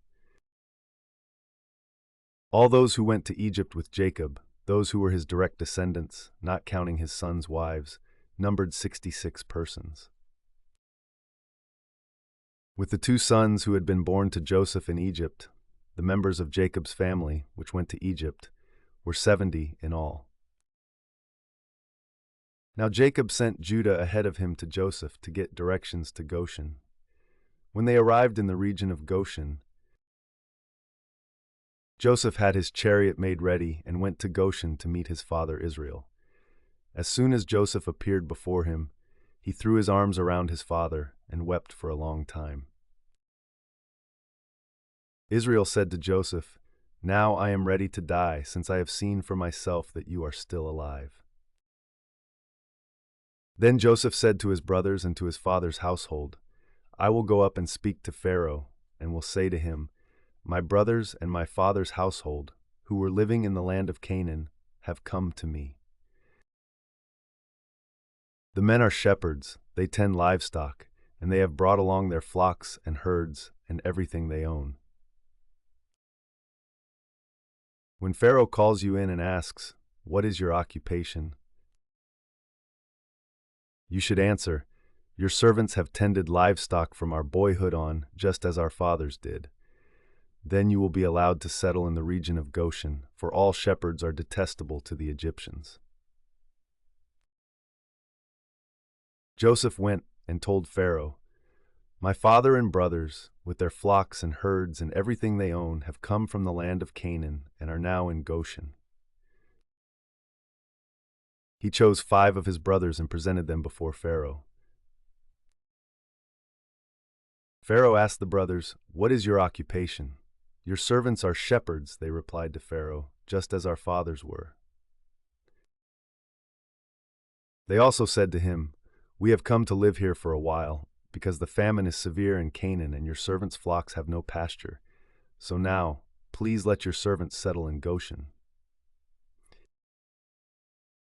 Pharaoh said to Joseph, "Your father and your brothers have come to you, and the land of Egypt is before you. Settle your father and your brothers in the best part of the land. Let them live in Goshen, and if you know of any among them with special ability, put them in charge of my own livestock." Then Joseph brought his father Jacob in and presented him before Pharaoh. After Jacob blessed Pharaoh, Pharaoh asked him, "How old are you?" And Jacob said to Pharaoh, "The years of my pilgrimage are 130. My years have been few and difficult, and they do not equal the years of the pilgrimage of my fathers." Then Jacob blessed Pharaoh and went out from his presence. So Joseph settled his father and his brothers in Egypt, and gave them property in the best part of the land, the district of Ramesses, as Pharaoh directed. Joseph also provided his father and his brothers and all his father's household with food, according to the number of their children. There was no food, however, in the whole region because the famine was severe. Both Egypt and Canaan wasted away because of the famine. Joseph collected all the money that was to be found in Egypt and Canaan in payment for the grain they were buying, and he brought it to Pharaoh's palace. When the money of the people of Egypt and Canaan was gone, all Egypt came to Joseph and said, "Give us food. Why should we die before your eyes? Our money is all gone." "Then bring your livestock," said Joseph. "I will sell you food in exchange for your livestock, since your money is gone." So they brought their livestock to Joseph, and he gave them food in exchange for their horses, their sheep and goats, their cattle and donkeys, and he brought them through that year with food in exchange for all their livestock.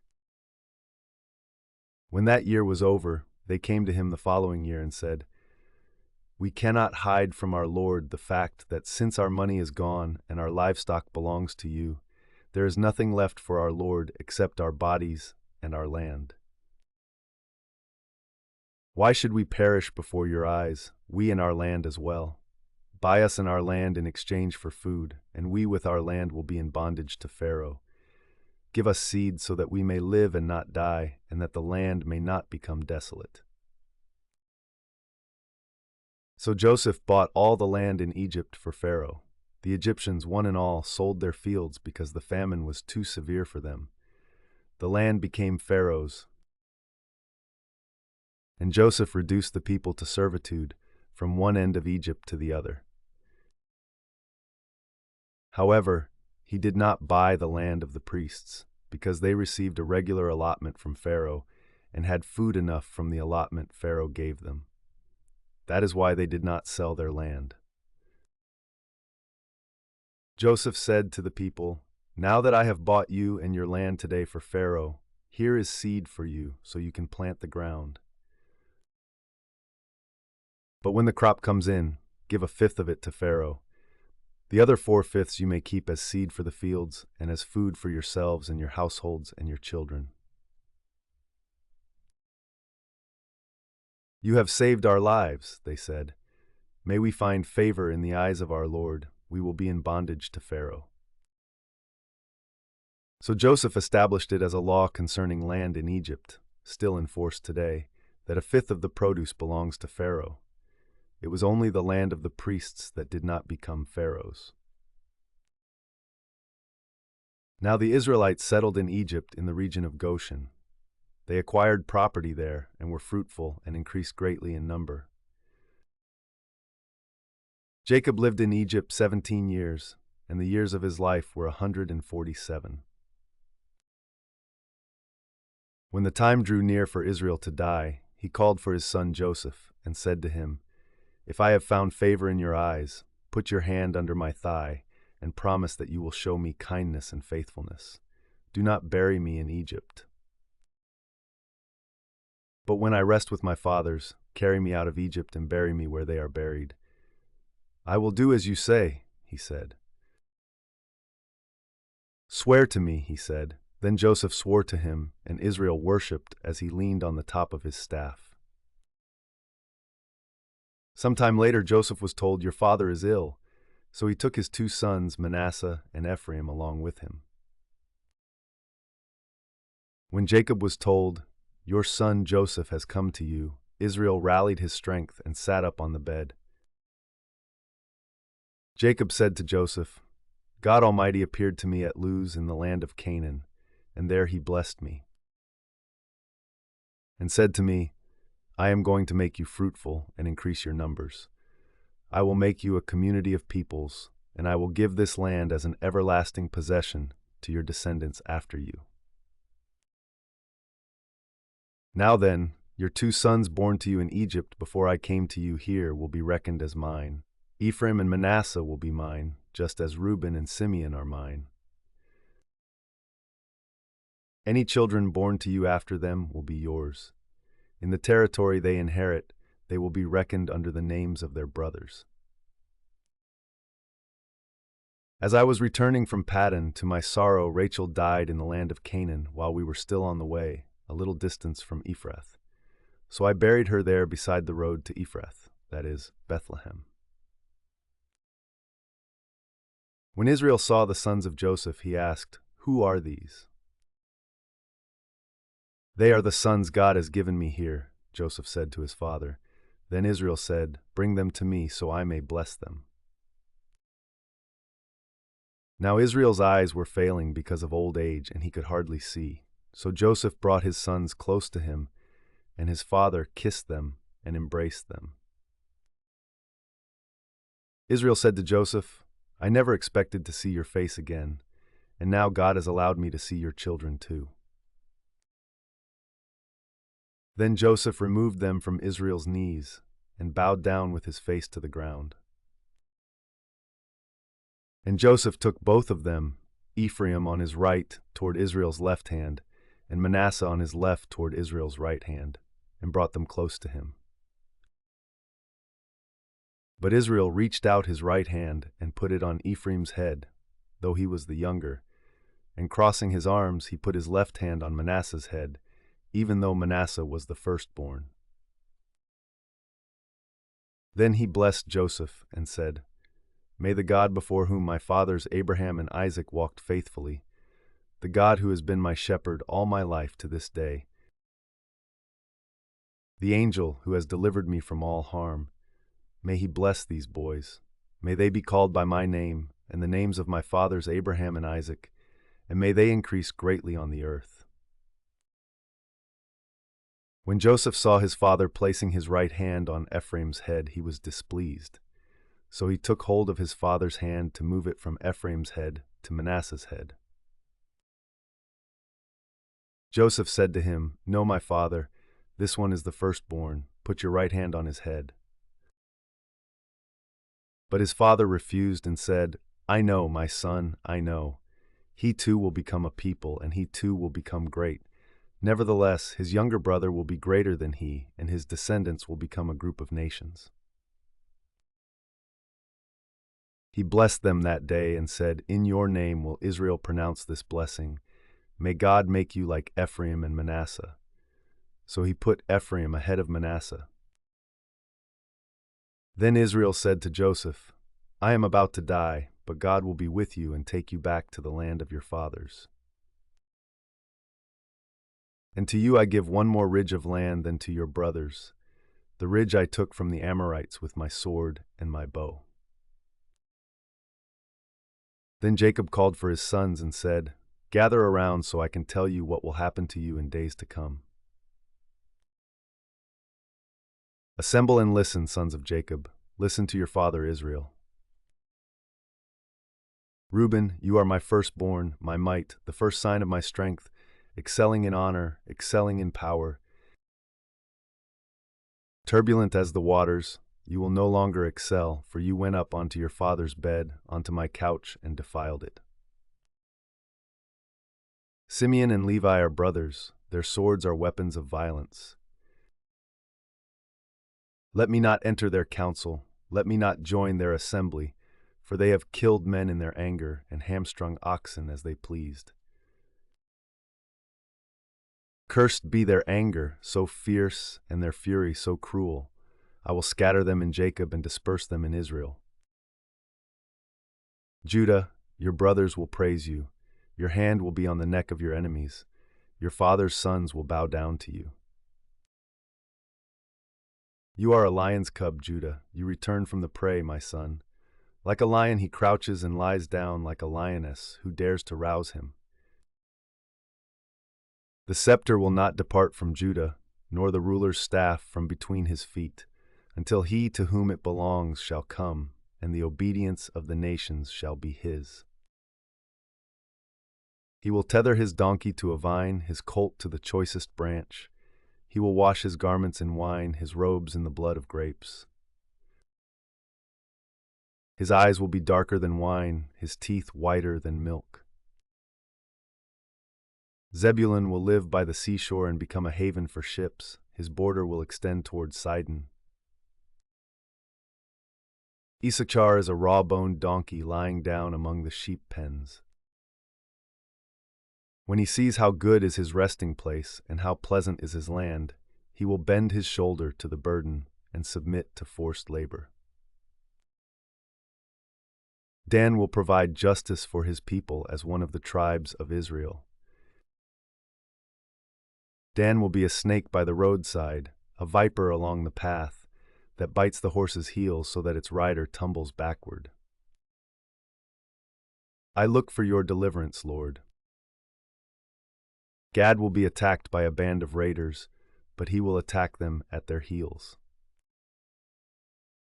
Asher's food will be rich. He will provide delicacies fit for a king. Naphtali is a doe set free that bears beautiful fawns. Joseph is a fruitful vine near a spring whose branches climb over a wall. With bitterness archers attacked him. They shot at him with hostility. But his bow remained steady. His strong arms stayed limber because of the hand of the mighty one of Jacob, because of the shepherd, the rock of Israel, because of your father's God who helps you, because of the Almighty who blesses you with blessings of the skies above, blessings of the deep springs below, blessings of the breast and womb. Your father's blessings are greater than the blessings of the ancient mountains, than the bounty of the age-old hills. Let all these rest on the head of Joseph, on the brow of the prince among his brothers. Benjamin is a ravenous wolf. In the morning he devours the prey, in the evening he divides the plunder. All these are the 12 tribes of Israel, and this is what their father said to them when he blessed them, giving each the blessing appropriate to him. Then he gave them these instructions. I am about to be gathered to my people. Bury me with my fathers in the cave, in the field of Ephron the Hittite. The cave in the field of Machpelah, near Mamre in Canaan, which Abraham bought along with the field as a burial place from Ephron the Hittite. There Abraham and his wife Sarah were buried. There Isaac and his wife Rebekah were buried, and there I buried Leah. The field and the cave in it were bought from the Hittites.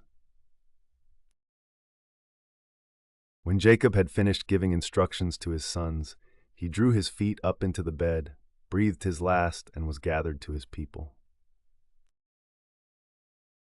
Joseph threw himself on his father and wept over him and kissed him. Then Joseph directed the physicians in his service to embalm his father Israel. So the physicians embalmed him, taking a full 40 days, for that was the time required for embalming, and the Egyptians mourned for him 70 days.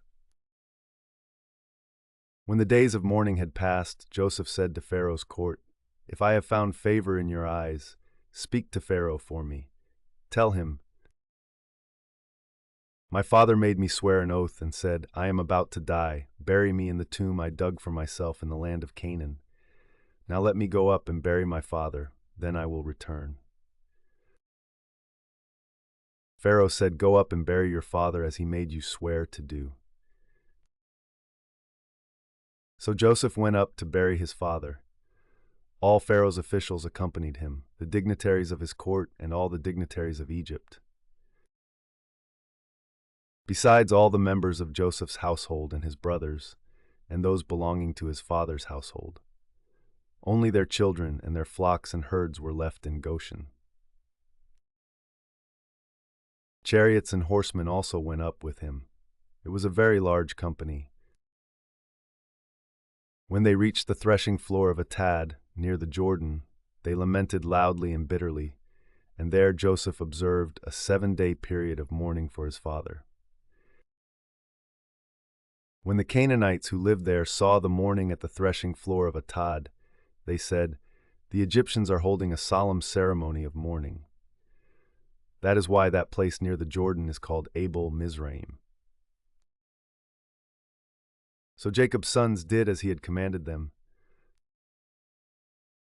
They carried him to the land of Canaan and buried him in the cave in the field of Machpelah near Mamre, which Abraham had bought along with the field as a burial place from Ephron the Hittite. After burying his father, Joseph returned to Egypt, together with his brothers and all the others who had gone with him to bury his father. When Joseph's brothers saw that their father was dead, they said, What if Joseph holds a grudge against us and pays us back for all the wrongs we did to him? So they sent word to Joseph, saying, Your father left these instructions before he died. This is what you are to say to Joseph. I ask you to forgive your brothers the sins and the wrongs they committed in treating you so badly. Now please forgive the sins of the servants of the God of your father. When their message came to him, Joseph wept. His brothers then came and threw themselves down before him. We are your slaves, they said. But Joseph said to them, Don't be afraid. Am I in the place of God? You intended to harm me, but God intended it for good to accomplish what is now being done, the saving of many lives. So then, don't be afraid. I will provide for you and your children. And he reassured them and spoke kindly to them. Joseph stayed in Egypt, along with all his father's family. He lived 110 years and saw the third generation of Ephraim's children. Also the children of Machir son of Manasseh were placed at birth on Joseph's knees. Then Joseph said to his brothers, I am about to die, but God will surely come to your aid and take you up out of this land to the land he promised on oath to Abraham, Isaac, and Jacob. And Joseph made the Israelites swear an oath and said, God will surely come to your aid, and then you must carry my bones up from this place. So Joseph died at the age of 110, and after they embalmed him, he was placed in a coffin in Egypt.